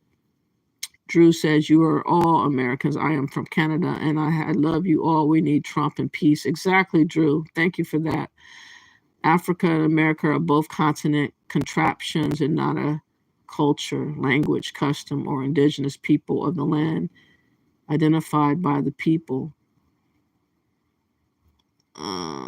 I vote for a felon.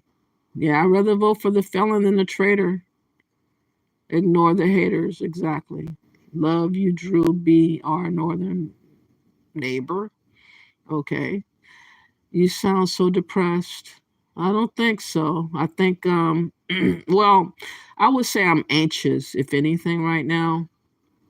To think about Harris in office is very unsettling, to say the least. There's nothing about her that gives me this impression of someone that will be strong and that will be respected and that will be telling the truth and that will be doing right by our country. There's nothing that tells me that Harris will do any of that. So I am a little bit anxiety filled, to be honest.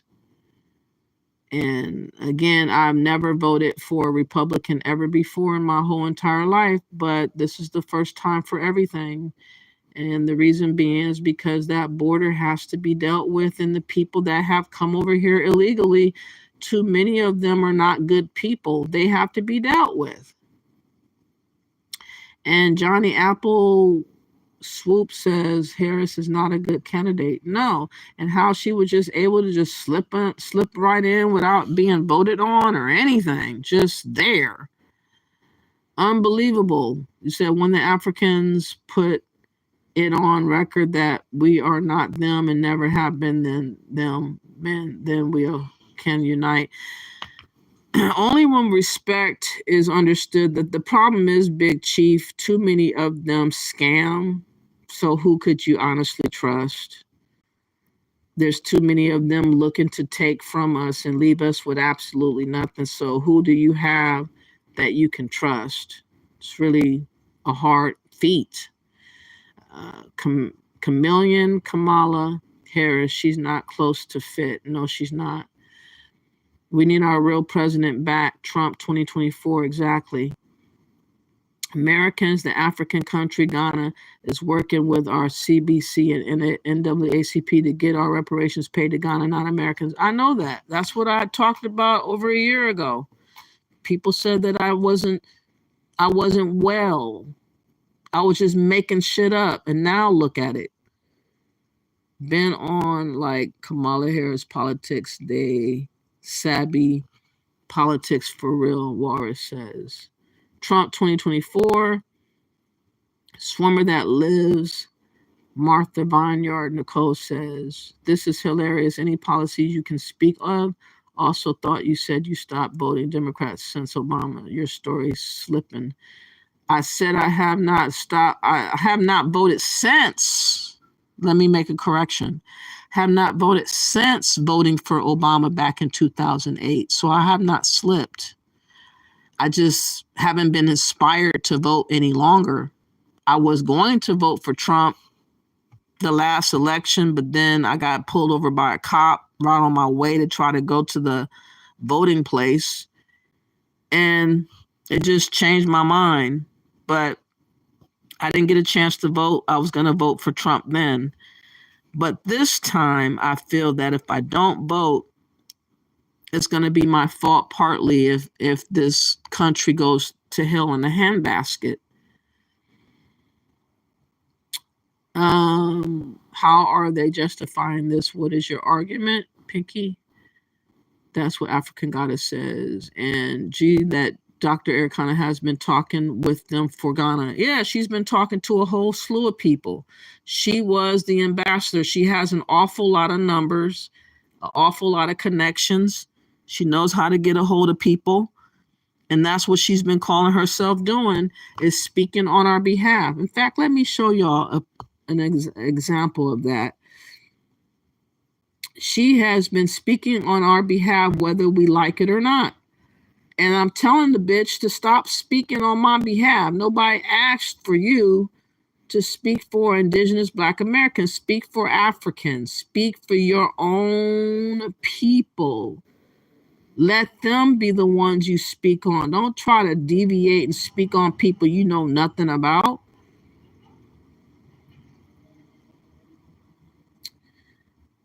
Let me see here. So a lot of people, though, that think that they can speak on our behalf, though, believe it or not. They're everywhere. Oh, let me show you this video. This video right here just had me chuckling. Someone had the nerve to say Dr. Ericana is like a leader that is so important in this day and age. Mind you, a woman that was fired for fraud as the ambassador. Now she has a charitable organization called ADDI, and she got these clowns working for her.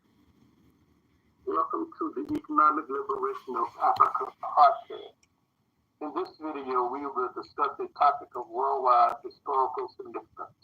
A few years ago, I became familiar with the former African Union ambassador to the United States, the Honorable Ericana Chihambori Clark, MD. After a little reflection, I concluded that she was the most consequential Black leader in the world since Dr. Martin Luther King in the United States and Kwame Nkrumah in Africa.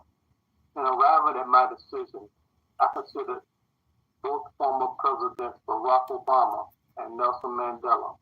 After deliberating, I concluded that both Obama and Mandela were significant transitional leaders. However, Dr. Ericana's mission is the economic liberation of Africa and its descendants worldwide. I concluded that this mission was transformative and when achieved, would have a much more positive long-term impact on the lives of Black people. Therefore, I chose Dr. Americana as today's most consequential Black leader. A week after Vice President Kamala Harris became the Democratic Party's presumptive presidential nominee, some declared her the most consequential Black leader in the world today. What do you think, and why is it important? I think both are uniquely consequential, and both represent mandatory calls to Black people in general, and hashtag Win with Black women in particular, to help them accomplish their respective missions. I recognize that Kamala has a critical time-sensitive deadline requiring immediate action, but all Black people to be aware of the awesome challenge Dr. Americana faces in her mission and mobilize to support her mission. During an interview with Greater Diversity News, Dr. Americana provided a historical overview of African states after many countries gained independence between the late 1950s and the early 1960s.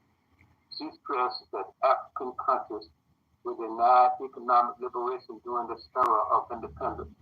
She contends that until Africans achieve economic liberation, nothing we do is going to improve our circumstance.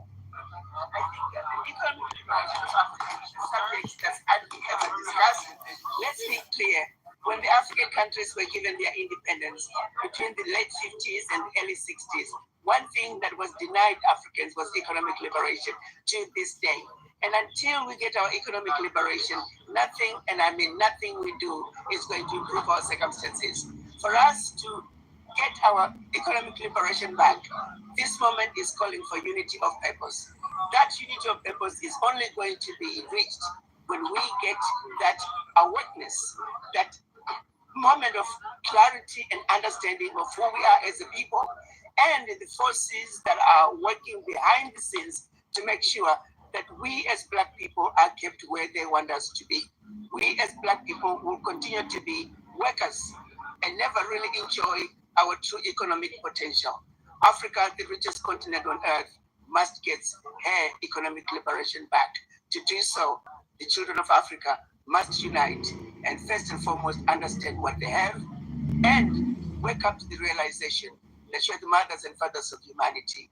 And Africa must once again lead the way.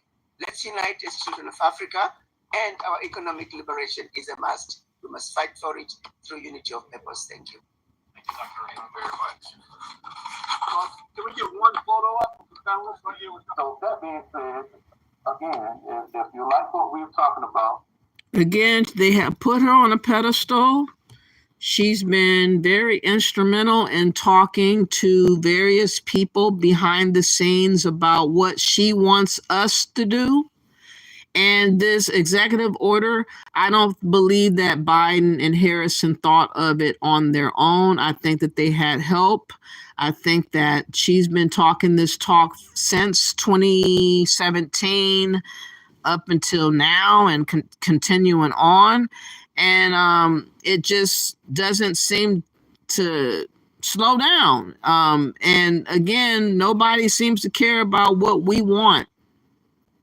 Nobody seems to care that we're not African and we're not looking to go to Africa. And this is the dilemma.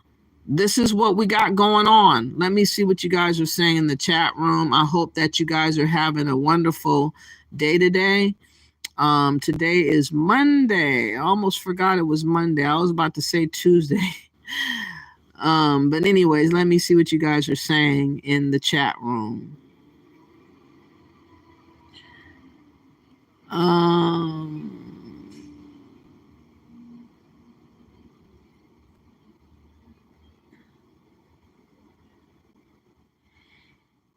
Okay. Yeah, she's been talking for them in Ghana. Definitely. Claiming, Pinky says, African goddess claiming the white man stole slaves from Ghana. G says, Pinky Wells, I know that Americana is a wicked, mechanical, maniacal serpent. She's very treacherous and shifty and conniving. She really is, G. She has a really evil apparent spirit about her that is, it just has this stench in the air. And again, how she's moving is trying to be about force. She's trying to force us to have to be involved with Africa. And when it comes down to them trying to tell us our money needs to be spent to this and that and the other, we're going to have a problem with it. We're definitely going to have a problem with it because we don't have nobody over there in Africa. You can speak like that to the Africans that have people over there in Africa, but you can't speak to people that don't have nobody over there. That doesn't make no sense. Ethnicity should matter, only their policies. However, people have voted based on color of skin. That's the problem right there, Judah. That's the problem. Yeah, Kamala has no policies, but yet we're fighting tooth and nail to make her black when she's not having no policies to show us anything. Well, be inspired now, young lady. Trump will not be able to fix things overnight, but fix them he will. Welcome to the right, Barb says. I know that nothing is going to happen in a matter of days because of what has happened in the last 3.5 years. It's probably going to take the whole 4 years to undo what has happened. But it has to be done. I know that a lot of people are going to be upset about certain people that are illegals being, transported back, deported back to where they come from, and they feel some kind of way, but they'll get over it. They're going to have to get over it. I love America far too much to participate in her demise. That's what I'm saying, Big Chief. That's what I'm saying. African Goddess says, so all of the slaves came from Ghana. Who sold them, and haven't they been paid already?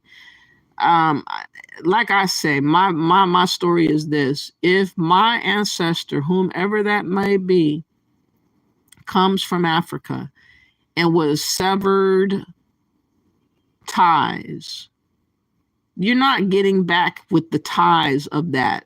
You severed it. So leave well enough alone.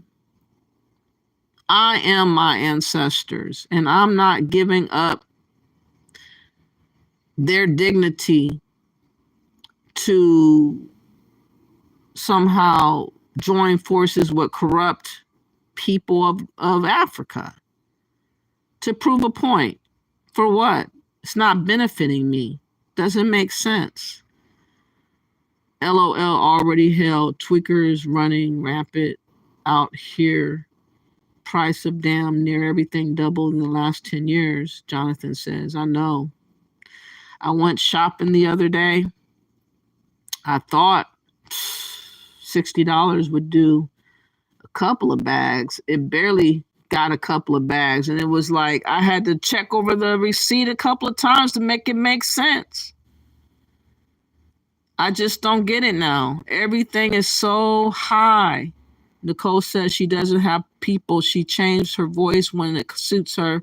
She changes her color when it suits her. Exactly. That's why we can't have this fake, fraudulent individual in the office. The African is saying what they all say when they're together. Oh yeah, they want to force us to do something against our will. Pinky says the man she was arguing with was a patient.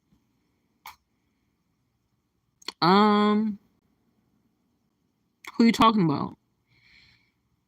I've seen those wood panels since 99. Get this man help. Book Boogie Barnes says. Nicole says, and the sad thing is America is a diverse culture. If you go far enough back, you can find you weren't looking for, and you'll have the shock of your life. I'm sure. All I know is we're multi-raced Americans, and we are American first. We are indigenous to America, despite what others would like us to believe. And we're not belonging to Africa, and we're not bounded to their debt either, which is what Africa is all they want to be involved with us suddenly for. They want us to be indebted to their debt. They want us to be footing bills for their development. And who the fuck wants to sign on to that? Get the Africans to sign on to that and see how that works. Leave us the fuck alone. Pinky says they want to get paid again. They see what the ancestors of slaves have done and they want some. Exactly, Pinky. They want us to do the same thing. But what they don't get is that it was by force that we were able to do. Nobody's going to be willing to do something for free. And why can't you get Africans to be on that tip of building Africa? Why skip Africans altogether? That doesn't make sense. Why is he reading it like a hostage? 60 Iverness says, I don't know. Big Chief All-American, not attached to USA, but no, if our economy collapses, it will be a mess because all other currencies underpinned by the dollar. Boogie Barnes says, if he was a good father, his kids wouldn't have left him, embarrass him like that. Boogie Barnes says, go ask Europe. I know. Adamus Bank says, hello. Hi, Safe Brother. How are you? You said hello to 4Black in chat. Hope y'all are well. I've started prepping for the worst. One thing I've started doing is growing fruits on my patio, and I'm about to invest into a pressure canner. Oh, that sounds smart. Yes. Please share all those types of things that you do. Let me know. Okay, shame on her. What's your tribe, my sister? I don't really have a tribe, Big Chief, other than just Indigenous American. We are a tribe here in America. People don't want us claiming that, though. They want us to be like lost slaves with no history, no culture, no nothing. That's what they would like us to believe of ourselves. African Goddess says, well, Ghana and other ex-UK colonies should be speaking to UK, Barclays, Bank, etc. Walrus says, India, Hindustan, decent running U.S. presidency platform like Kamala Harris, Nikki Haley, Vivek, Ramzan Wormy. They know politics. Nicole says, well, great. She should have been very instrumental at her job with the border. Instead, she giggled and laughed her whole entire. Yeah, she did. Hi, Deneth. How you doing? Most important, relevant live I've ever seen. Okay, you can go now. Parker says, we are closer than ever to achieving MLK's dream, and all you have to do is cry. No. Parker, Kamala is not our saving grace. She will destroy us. She will have us looking really bad after she gets done with us. Just because she has melanated skin does not mean the woman is a good person. What the hell is wrong with you? Pinky says they won't. Our reparations talk is intense now. OMB is considering payments and they think it will be easier to get. It's sad. Nicole, please tell me how you change your color. The lady is half Asian and half black. She's been that since birth. She's not half black. Black American reparations will have to be paid in gold, weight, and land, and not for flat dollar. So what kind of reparations are Black Americans calling for? Right now, that's not even a conversation that we're having. I'm having, rather. Black America need full restitution. Reparation is a hoax. I might be right. Yeah, are you a Black American, Warris? Your name is interesting. Warris Genadu.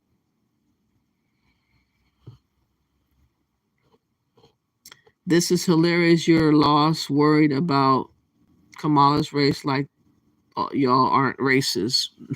Anyways, we just don't want somebody representing us that's lying to our faces about who they are to use us and spit us out like an old piece of used gum, Derek. Are you that slow?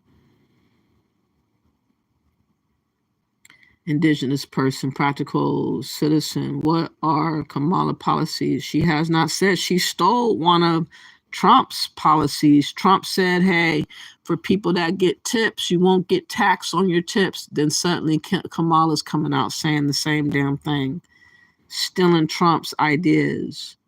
Can you believe that? I can't speak for all continental Africans, but majority that I have met a lot, and they don't see Black Americans as Africans. But if they are scamming us, we can be anything to them. Exactly. When they want to scam us, we're going to be exactly what they need us to be. Yeah, who wants you to be slaves? A lot of people want us to be slaves. They don't want us to think. They don't want us to think freely and critically. In territory, Indigenous person with language, custom, cultural identity, and territory. 1/4 Black. Okay. That's what you think she is? That's too bad. Africans talk like that before YouTube, I've heard. You can't be 1/4 Black. You can, and you can also be 0 African like Kamala. She's 1/4 Jamaican. Her dad was half Indian, half Jamaican, and her mom was full Indian. I just want her to stay out of the Oval Office. Is that too much to ask for? This woman is not for us under no circumstance, but a lot of people, other groups of people are really wanting her to be Black voter. Okay, let me see. There's another video I wanted to show. Kamala Harris is not for us, though. There is a video of some Africans wanting to talk about Kamala Harris and what her role is with mobilizing the Africans in the diaspora. So listen to this real quick. Let me let y'all hear this. Come on.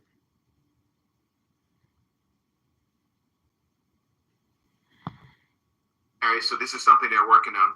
Again, just to kind of reiterate that question again. So they're actively working on that. Within the next couple of days, they should be able to have that list, and we should be able to start working on that list as well. So if there's anyone out there want to be part of us, please participate. We have people from all over the continent, from different states. Please participate as much as you can.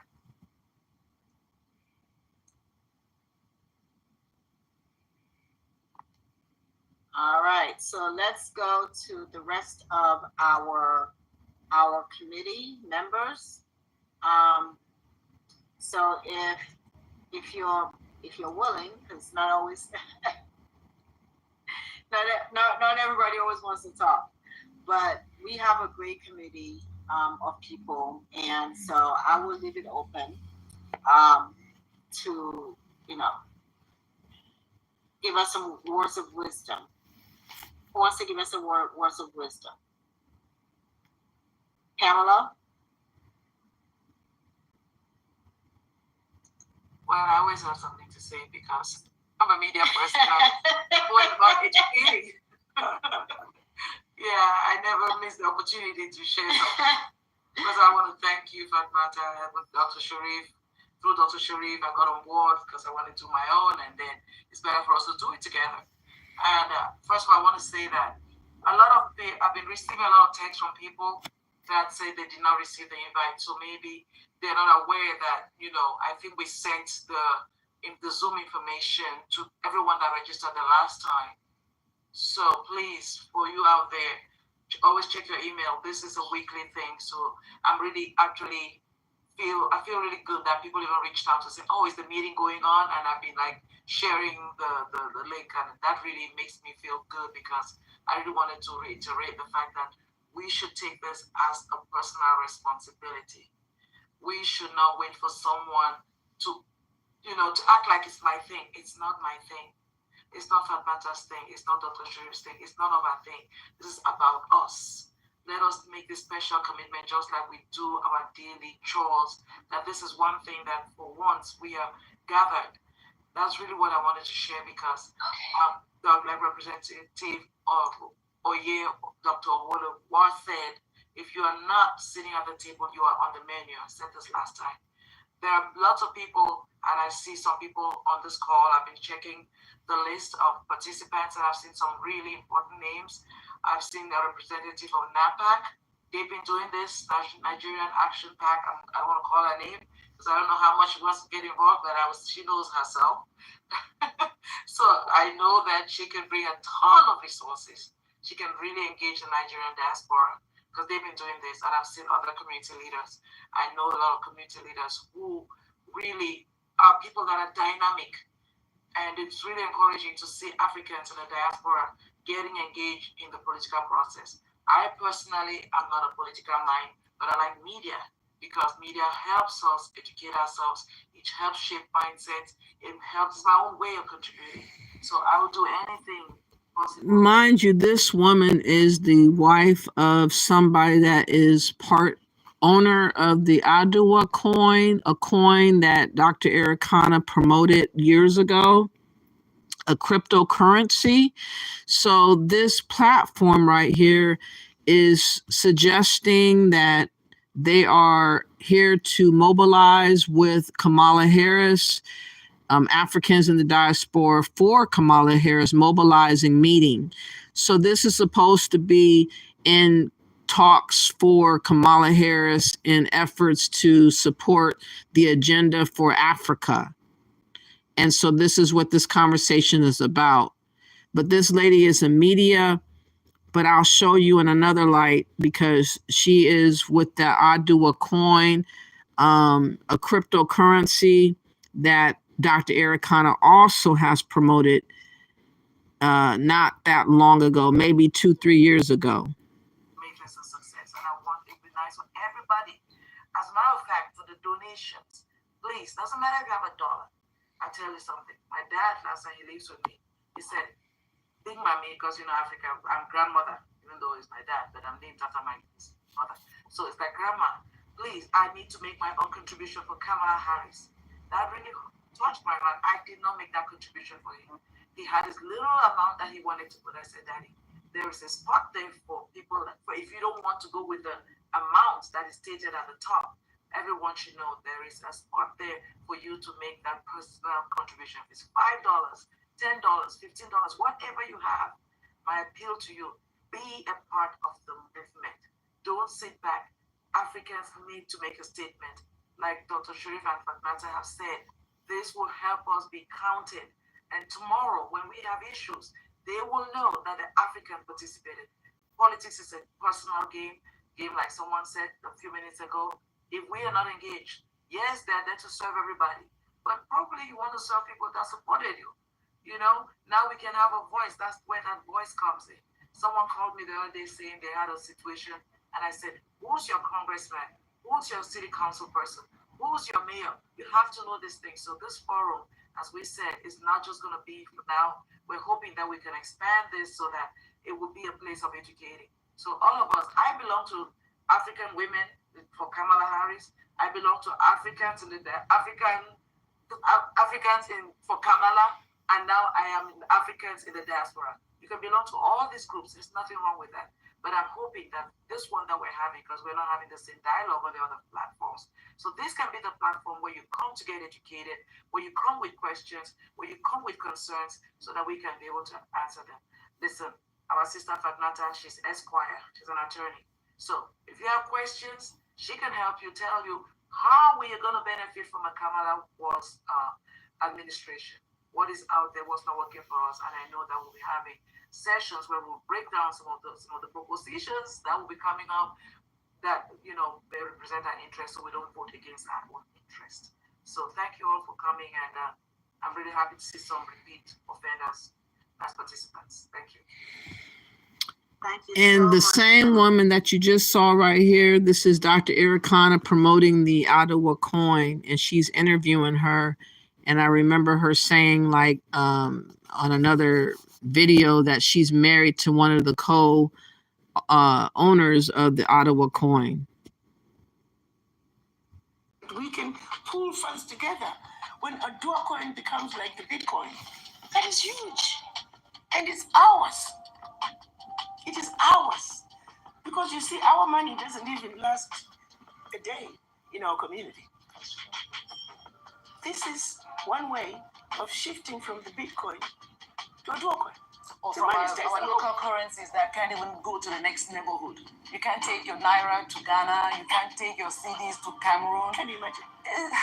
How crazy is that? It's 43 currencies in Africa. People got all kinds of big plans for our money.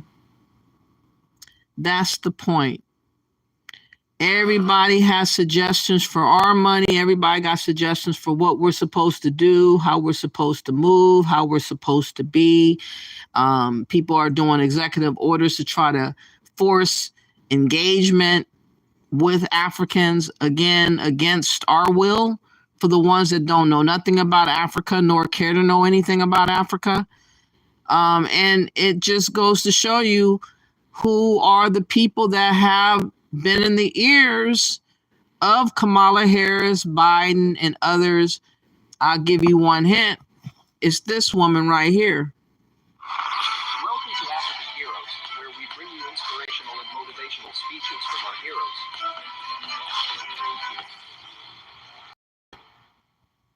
And that is why we are here today, my brothers and sisters, to ask ourselves the question. I know there are many young, bright minds out there, great inventions, but we're not supporting each other. We are waiting for others to support them. The only problem is they take it. They take our creation. We have a young person who have developed a robot in Nigeria today. I'm just waiting to see when are we going to come together and support that young man and make sure that robot that's giving out medications in Nigeria needs to be all over the continent. Are we prepared to support that young man? Are we going to wait for somebody else to buy that technology from him for peanuts?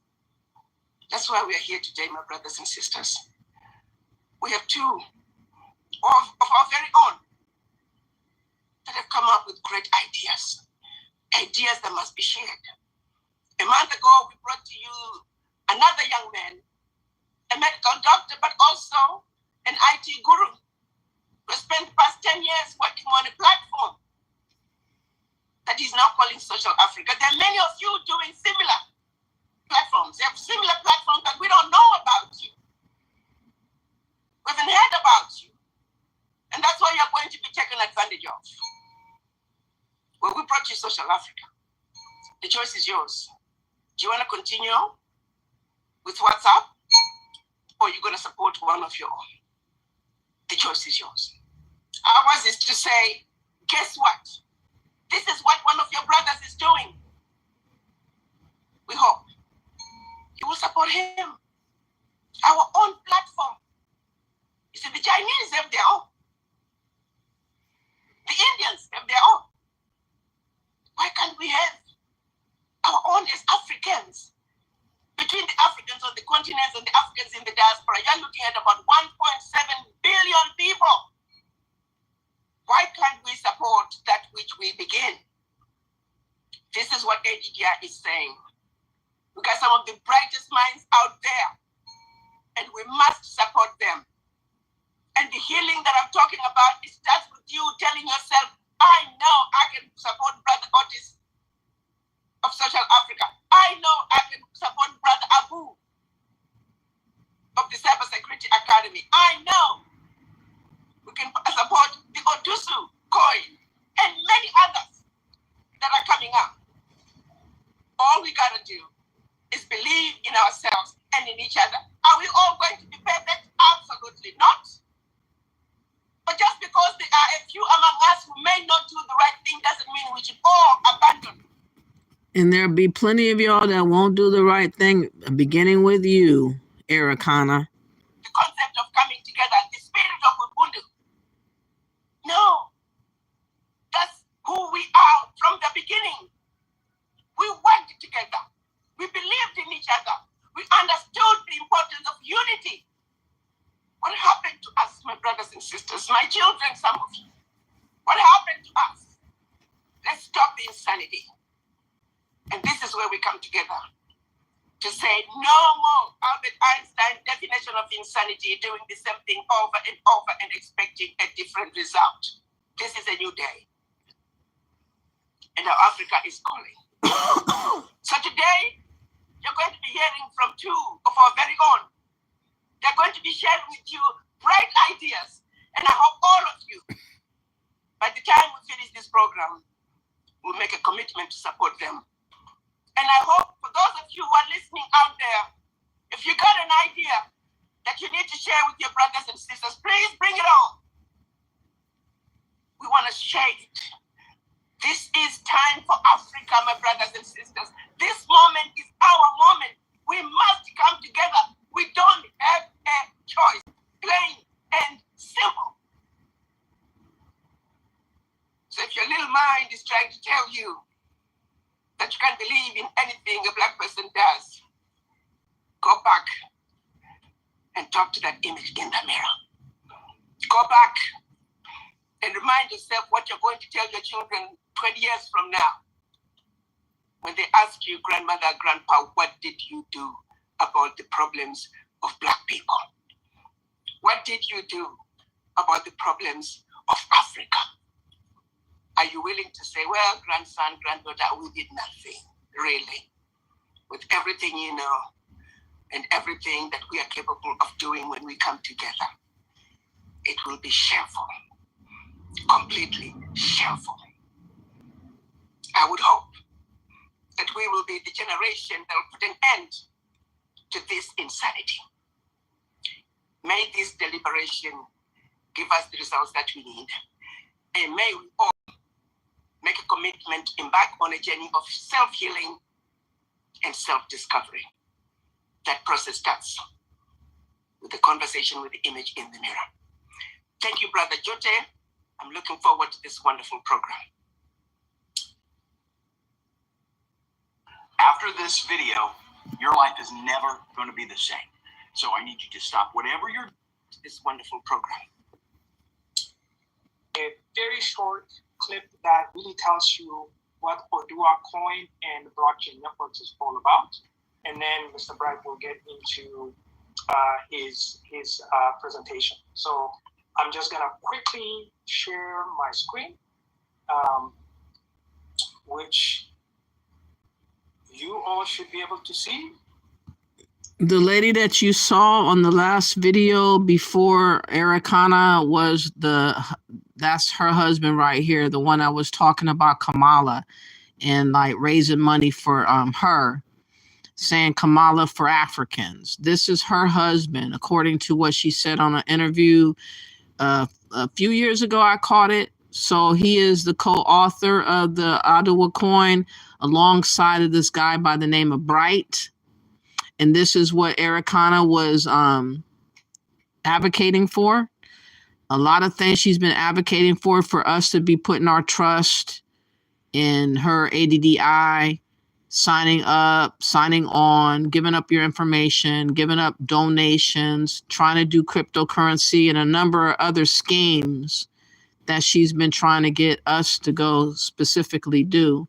Not Africans, but she's talking to Indigenous Americans about our money, about what we're to do pertaining to Africa. And it's just really bizarre that this is what's going on after the funky year of return in 2019. Happy Black History Month 2021. I'm about to share something massive about money that has happened in the evolution of our people in this video, so do pay attention. The great Martin Luther King said, while some others have been. And why do they always got to use our heroes? Always use our heroes when talking about their schemes and scams, y'all. Already bringing out Martin Luther King. We don't need you bringing out Martin Luther King. Just get to your scheme. Benefiting from a false complex of superiority. Others have been suffering from a false complex of inferiority. This I totally understand now, because when you do not know your wealth and do not control it, you will be taken advantage of all the time. For over 400 years, we have been through slavery. That's their way to try to convince us to give them a try. Can you imagine? Just listen to what they're saying. Colonization, segregation, corruption, poor leadership in Africa, and we are still dealing with new colonization, systemic injustice, despite all the progress we have made, because we have not known how to manage ourselves and organize ourselves well to keep and grow our wealth. I'm here to let you know that there is hope now, despite all the challenges we face. Innovation and technology have been the key catalysts in the improvement of human communication and development. We have seen the birth of the internet, cell phone, Facebook, Google, Instagram, Amazon, TikTok, Tesla, and many more. Participation in the development of these platforms and projects has generated trillions of dollars for many. How many of us have financially benefited from these massive global economic platforms and projects? How many of us are owners of these platforms and projects? 10 years ago, technology gave humanity another great breakthrough with blockchain after the real estate crash. This technology permitted the creation of Bitcoin, a digital currency that is changing how the world is using and storing money.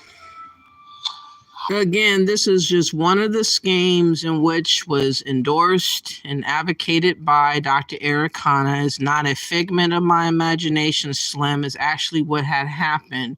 And this video is 11 months old, but it's been talked about for over 3 years ago. So you don't know what you're talking about. Furthermore, we have people that feel like our money is supposed to be given freely away to Africans for whatever idea they have in mind. And this is the conditioning of Pan-Africans. This is the conditioning of dumb birds such as yourself that's not really in the loop of what's been going on. And you come in half-ass and you assume you understand what the whole total conversations or videos have been about, and you just got here. Shows me you're an asshole yourself. You don't have much of a brain, okay? So anyways, for those that need to understand will understand. Too many people with schemes and ideas of cryptocurrencies, proposed Wakanda cities, Akon cities, coins, Ottawa coins, all these different things that are brought to our front door, advertised solely to us about what can we get involved in for a brighter future, for a paradise, while you paying off people in the meanwhile, letting them live their best life off of your stupidity and trust in someone that is nothing more than a stranger. And we have seen so many times where people have been scammed, they have been dipped on, they have been tricked, they have been manipulated. So these are not figments of my imagination. It's been stuff that's been going on for a long time that I've now been calling out. Look at Umar Johnson, 10 plus years later, still no school, and you guys still praise this bitch. But I'm sure somebody like you would still praise Umar Johnson because he's a man speaking words that you can't find yourself to say. That's what's wrong with you and your type. So if you don't like what I've been saying in the chat room, you know what to do, Slim. Fahaja, you can hit the road, Jack. Let me see what I was at last time I was up here. Kamala, exactly.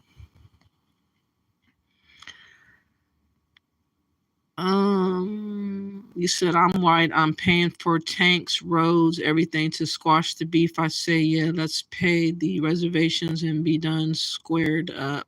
Dollarman says. You don't want to say. Pinky says. Scamella. BB Skin says, if your father is American and you're born in Italy, your father isn't Italian and neither are you. Neither. Okay.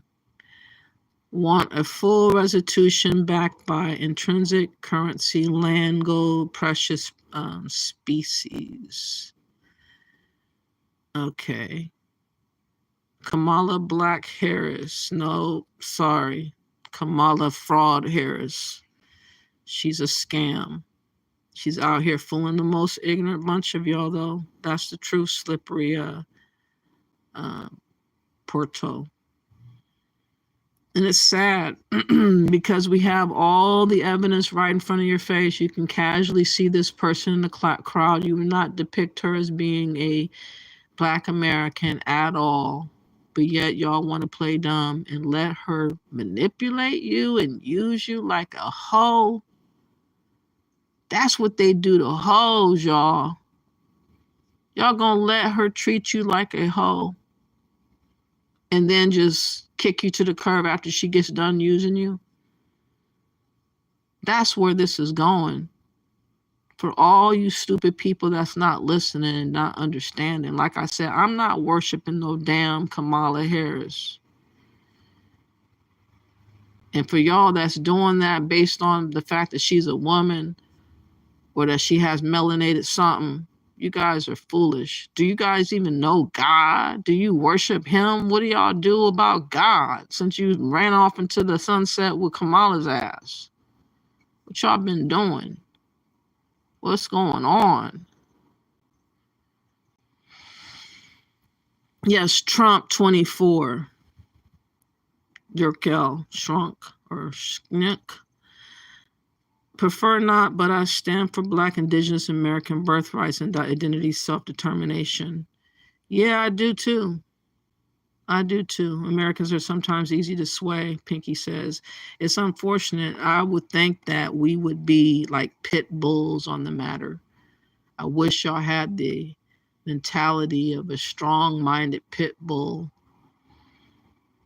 and would not let nobody just trip you off of your square and just have you do anything and say anything and just not have no integrity, not stand for nothing, not have an argument about nothing. You just let anybody just slip anything in on you. And you're like, okay, it's cool.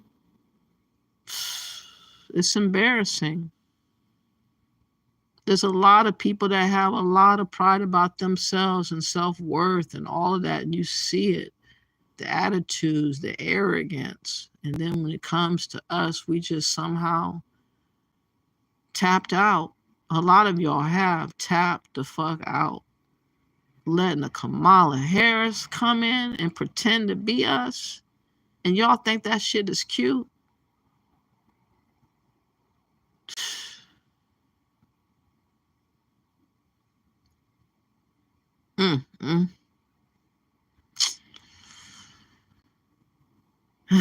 Anyways, look up the special she did with the Indian actress from The Office. They are both the same nationality. How is that hard to accept? Too many want her to be Black, and our people fall for this every time. I'm telling you, when they do us dirty, they're going to be so mad at themselves. And it's all your fault because you have to be proactive now. You got to do preemptive strikes now. You got to be smart and know what you're talking about now. You cannot be later and say, no, now I get it. It's too late. The time, the opportunity has already passed and sailed you by. And that's what keeps happening to us. We keep standing, looking stupid as the ship passes by us. We had the opportunity to get on the ship and do something. And I'm not talking about a slave ship. I'm talking about something that we could collectively do, which is not vote for Kamala Harris for one. That's for one. That's the easiest one. Don't vote for the bitch. Now we got to figure out, does Trump make sense or not voting at all? That's the dilemma that we really have. But we should know definitely, under no circumstance, ever put in our mind, in our mouth, in our eyes, in our hearts, in our spirit, that we're going to vote for that bitch.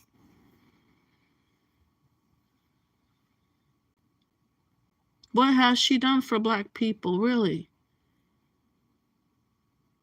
What did she say? The last thing that everybody remembers her saying.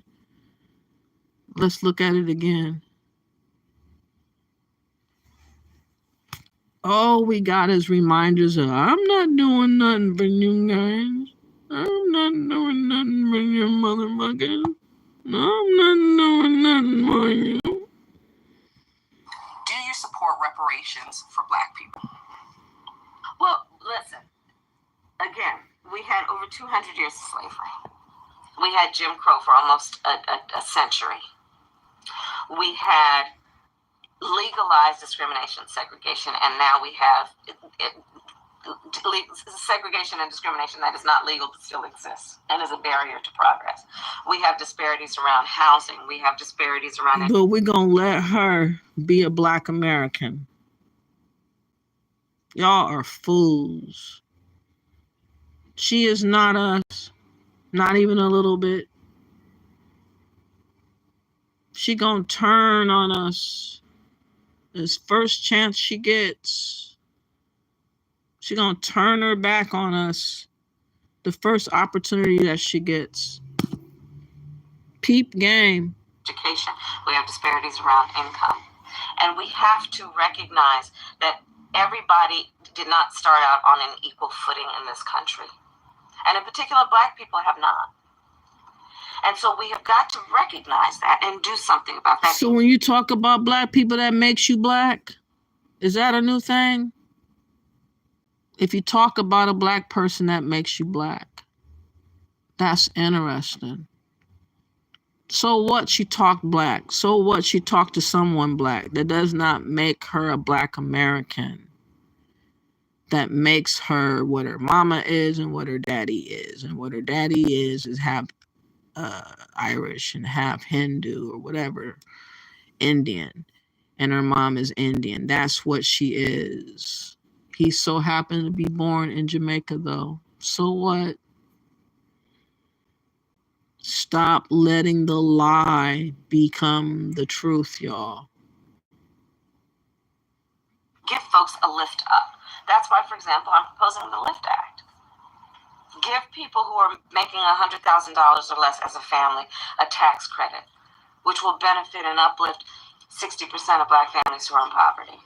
So by default, it affects black families, but there's not a particular policy for African Americans that you would explore. But no, if you look at the reality of who will benefit from certain policies, when you take into account that they're not starting at She made sure she said no. No. No. But how many yeses has she been giving out? How many people have she been saying, hey, I got 1 billion for you. I got 500,000 for you. I got this for you. I got that for you. Just nothing coming to us. And that's the way they're going to keep it, y'all. The Democrats have really decided that we ain't nothing. And if you allow them to treat you like that, they're going to continue to treat you like you're nothing. And you have an opportunity to flip it. You have an opportunity to flip this on top of its head and say, fuck you. I'm not voting for you.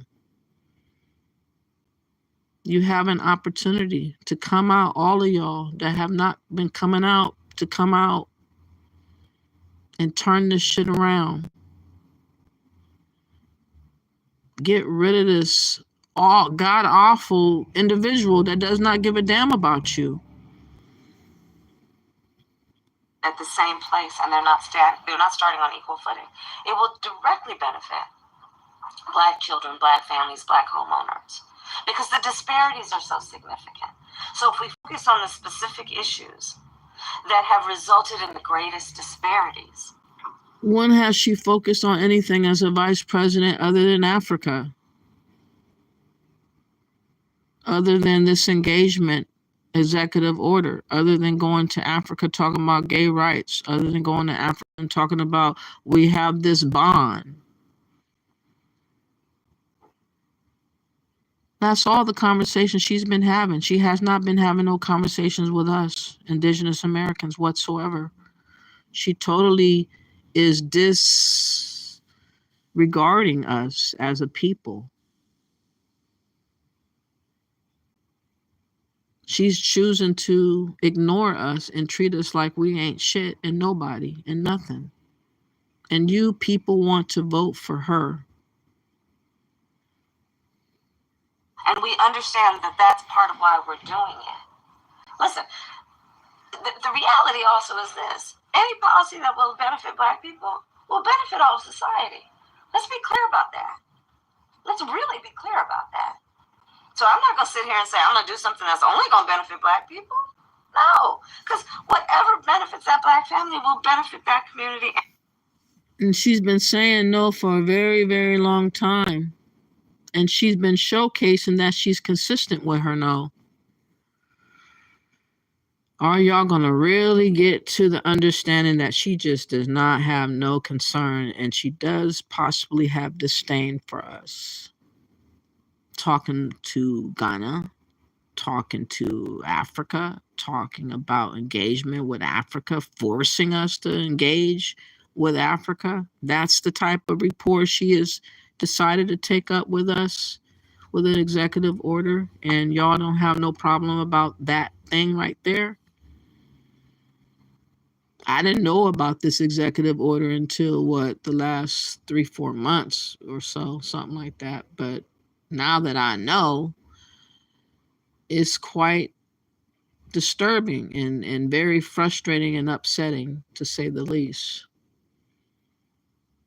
But this is her always saying no. And society as a whole in the country, right?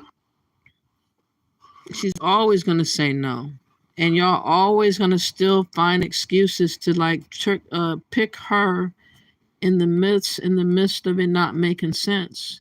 Now, the people that's really down for Harrison are the immigrants.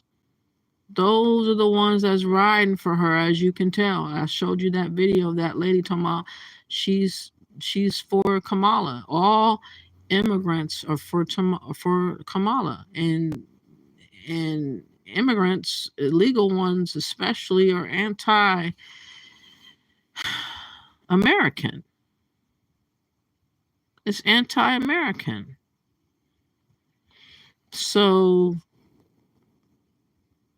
I don't know what to say anymore. I'm at loss for words for why people still make excuses up for Kamala. People come out of the woodwork. Smiley, the comedian dude, what was his name? Smiley something, came out trying to ridicule men and for not voting for Kamala and trying to say we want to let you back in. Like, what are you on? These paid shills, a lot of them exist, y'all, and they are so happy to sell us out. And some of them are so-called celebrities. That Smiley guy, what's his first name? Or was that his first name? You said they are going to try to leverage the electoral votes with the immigrant head count. Exactly, Joe. Exactly. And they're all for trying to be a blessing to DACA people, to these illegals, I'm pretty sure they're going to try to make them all citizens and be legal to be able to vote in a nick of time. Yeah, Ricky Smiley. Yeah, that fool. Let me look him up real quick. But this just goes to show you how ridiculous this has become. So to make up for him talking shit, y'all, he actually has a cook. He did a cookout or something like that. But no, I want to play something else. I want to play him talking trash. Let me say on Kamala Harris. But we're going to just get a little bit of playtime with playing games and eating food and having some celebrities jump out and shake their ass.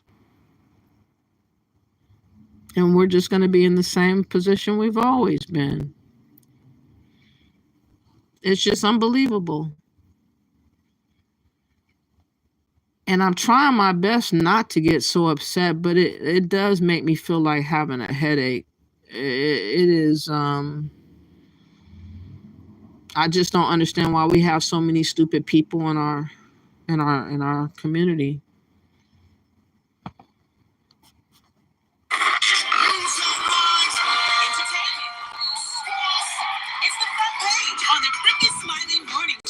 All right, 24 minutes after the hour, y'all got your front page right here. Maria, good morning. Here's what's happening in news. Vice President Kamala Harris and Governor Tim Walz of Minnesota held their first joint campaign rally together in Philadelphia.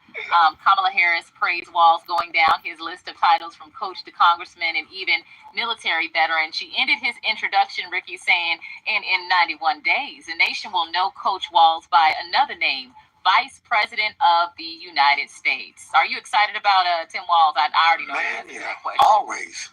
What excites you the most about him?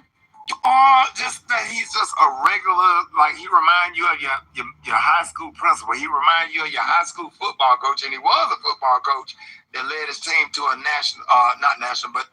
state championship.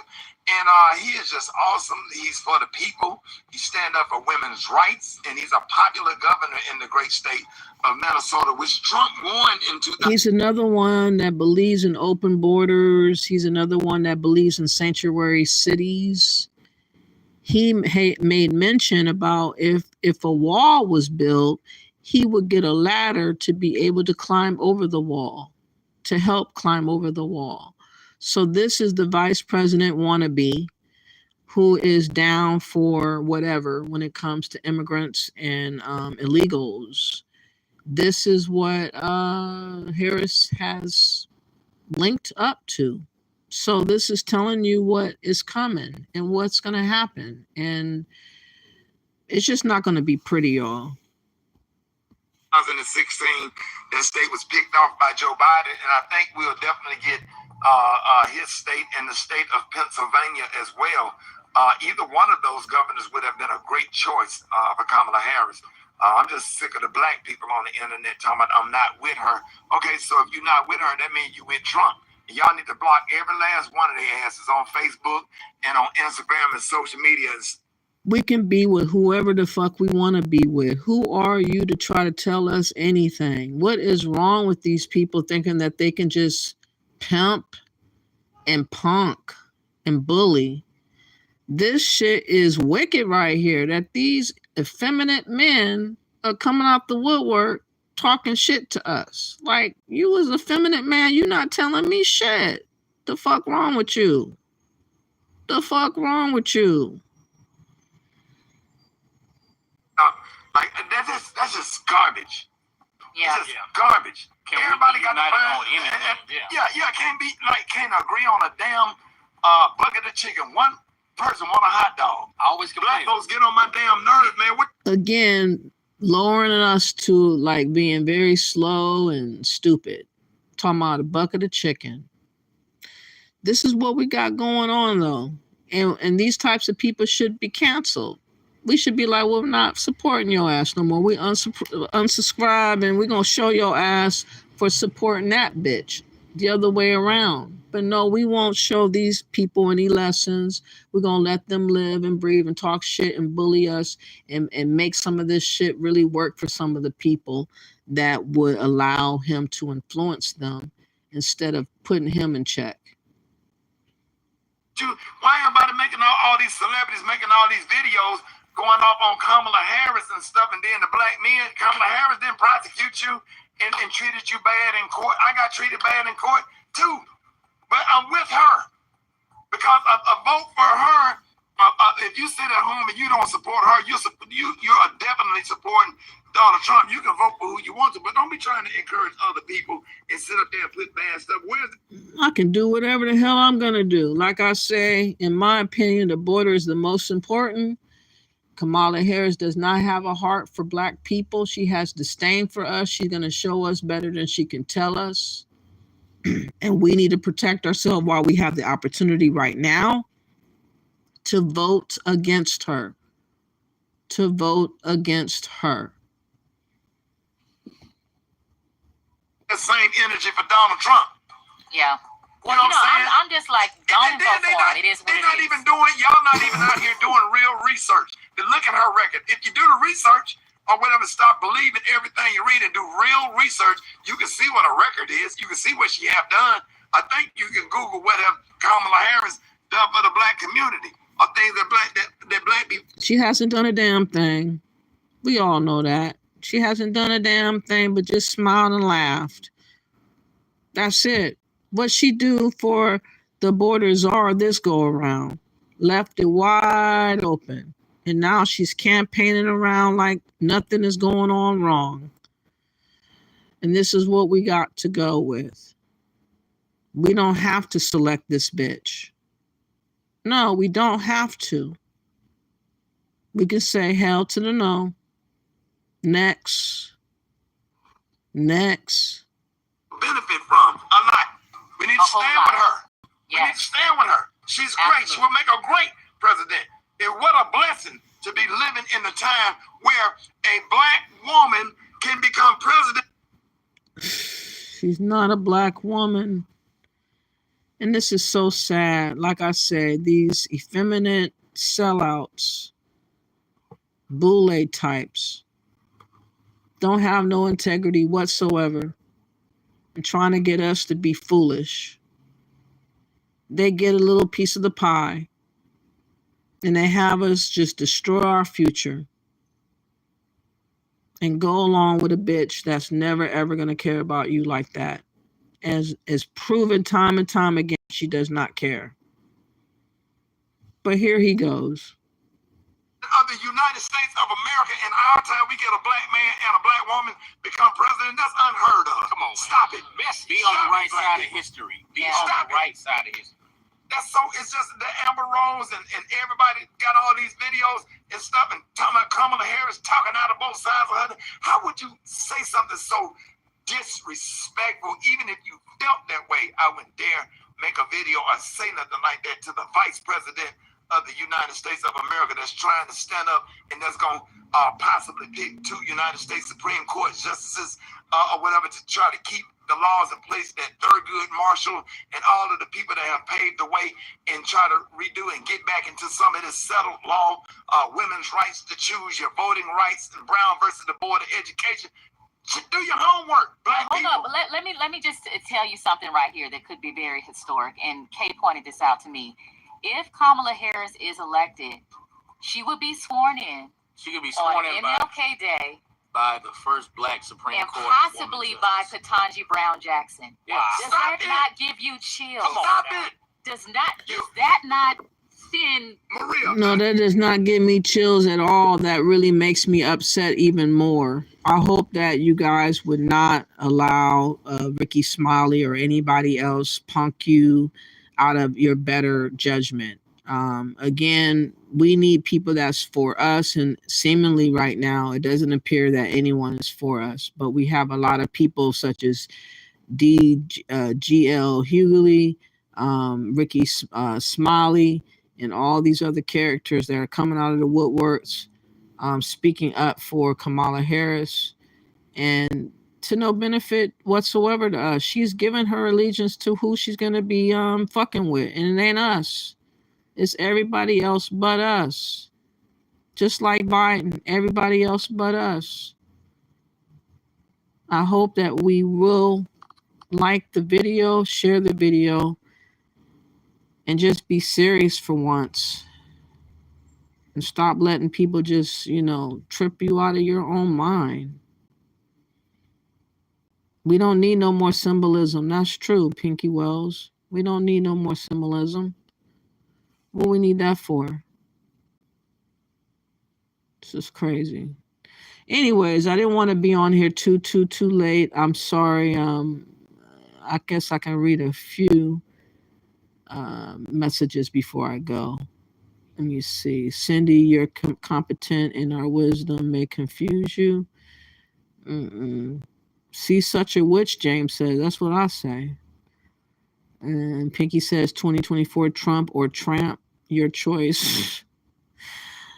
She says yes to something, but I won't say what it is. Easy as, yeah, be nice. Joe says they are going to try to leverage the electoral voice with the immigrant head count. Yeah, that's what I think. Thank you for that, Crystal, for saying Ricky reminded me.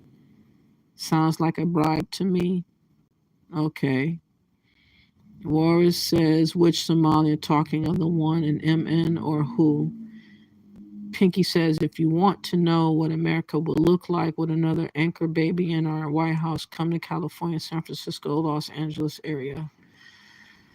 Yes, they are so fake. Kamala Harris is definitely fake. We know Tim Walz by another name, deserter. Yeah, for real. He's acting like he did big things in the military. Okay, he hasn't made any money since Friday. Tim Walz, a liar. Yeah, he is. They call him the tampon man. Tampon Timmy. That's wrong, Brian. That's funny, though. Tampon Timmy. Easy S says, I know why we have so many political idiots within the so-called black community, but I'm not going to say because I'll be blocked. It's a lot of stupidity, man. And we just go with these trends and these movements, and we listen to people that supposedly made it, and they've been bought off to sell us out. And we're just like lined up, smiling about it. Oh, yeah, we're selling ourselves out. We'll be fucked up for the rest of our days, and everybody else that follows but thereafter. But oh, well. The attitude that we have of not caring about ourselves is the part that really hurts me. He allowed the vandals to destroy his state and did nothing. It's crazy that you would vote for Trump. Like I said, it's not the first well, it is the first time I was gonna vote for him. I tried to vote for him back in 2020, but it didn't work out. But this time, because of the border and because of how many drugs and all kinds of gangs and all kinds of crime and all kinds of money being spent and being burnt and just too much chaos, we need Trump. That's the bottom line. You said I watched an interview with a man who had to take over his combat unit after he got notified he was being deployed to Afghanistan, Pinky says. It's not crazy, Raven. You live long enough, you start to understand more. Raven Walker, Trump should be canceled. What's wrong with you? No, we need Trump more than anything. You'll see. Pinky says Smiley is not the kind of man any woman would be listening to, so I know other men are not listening, ghetto. But he tried it. He tried it. People are insane. Okay. Harris should be canceled. That's what I'm talking about. I'd rather have a felon than a traitor, Raven. That's where I'm at.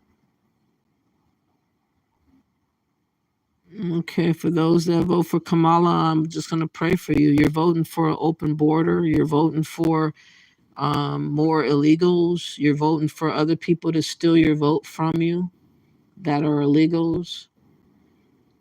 You're voting for the hijacking of America. That's what you're voting for. Isaiah Damas Banks. Are you happy about that? Because that's what you're doing. You are correct. She hasn't done a damn thing for any people. No. Well, she has done something for the Asian people. She's done stuff for the Hawaiian and the Islander. She's done for them, and she's done for Ukraine, done for Israel, done for illegals, done for gay rights, done for Africa. So she's done some, but she hasn't done anything for Indigenous Americans. She hasn't done nothing for Americans.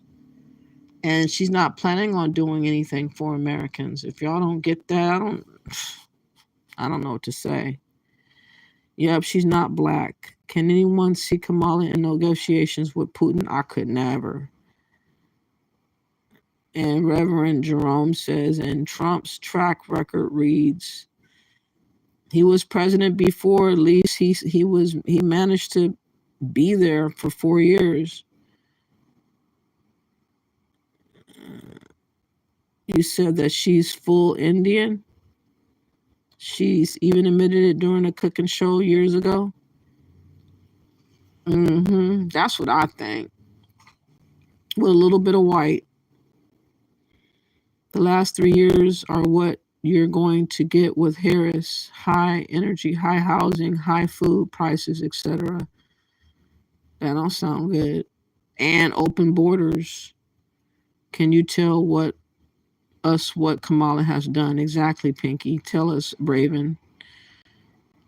Yes, she's black, but it's true that she doesn't care about us. She's not black, Ron Roberts. I wish you guys would not look in the lens of thinking of anyone that has any tinge of coloration as being black. It's ridiculous. My God, it's ridiculous. Am I in a time warped? Where are we at? Y'all cannot be this serious.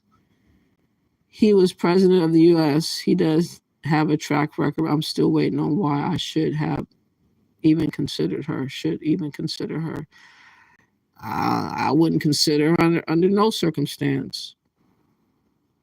All the real black American women should feel mad, embarrassed, and depressed, or rather disrespected for an imposter cosplaying them. I felt the same way about Obama cosplaying black American men. I feel really offended because with Obama, we knew what he was, but somehow it didn't register how much different we are for real. And once he got in office, we realized how different he really was. He was more on the white tip of his white side. He's a mulatto. That man definitely wasn't thinking about us. We have never had a real black American in office as president, and she's not going to be the first.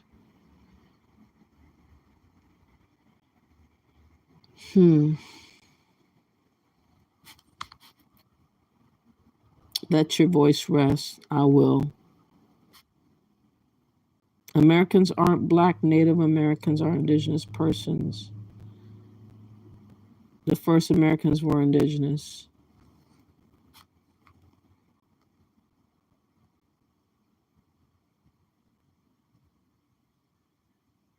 Anywho, England technically built America for you lot, and Kamala supports Britain because she had the UK's flag in one of her debates. But like President Kamala, yeah, there's been some rumors that that review guy, that she might be hitting the bottle a little bit. Jonathan says, chameleon, comma. Yeah, I believe she might be hitting that bottle a little bit.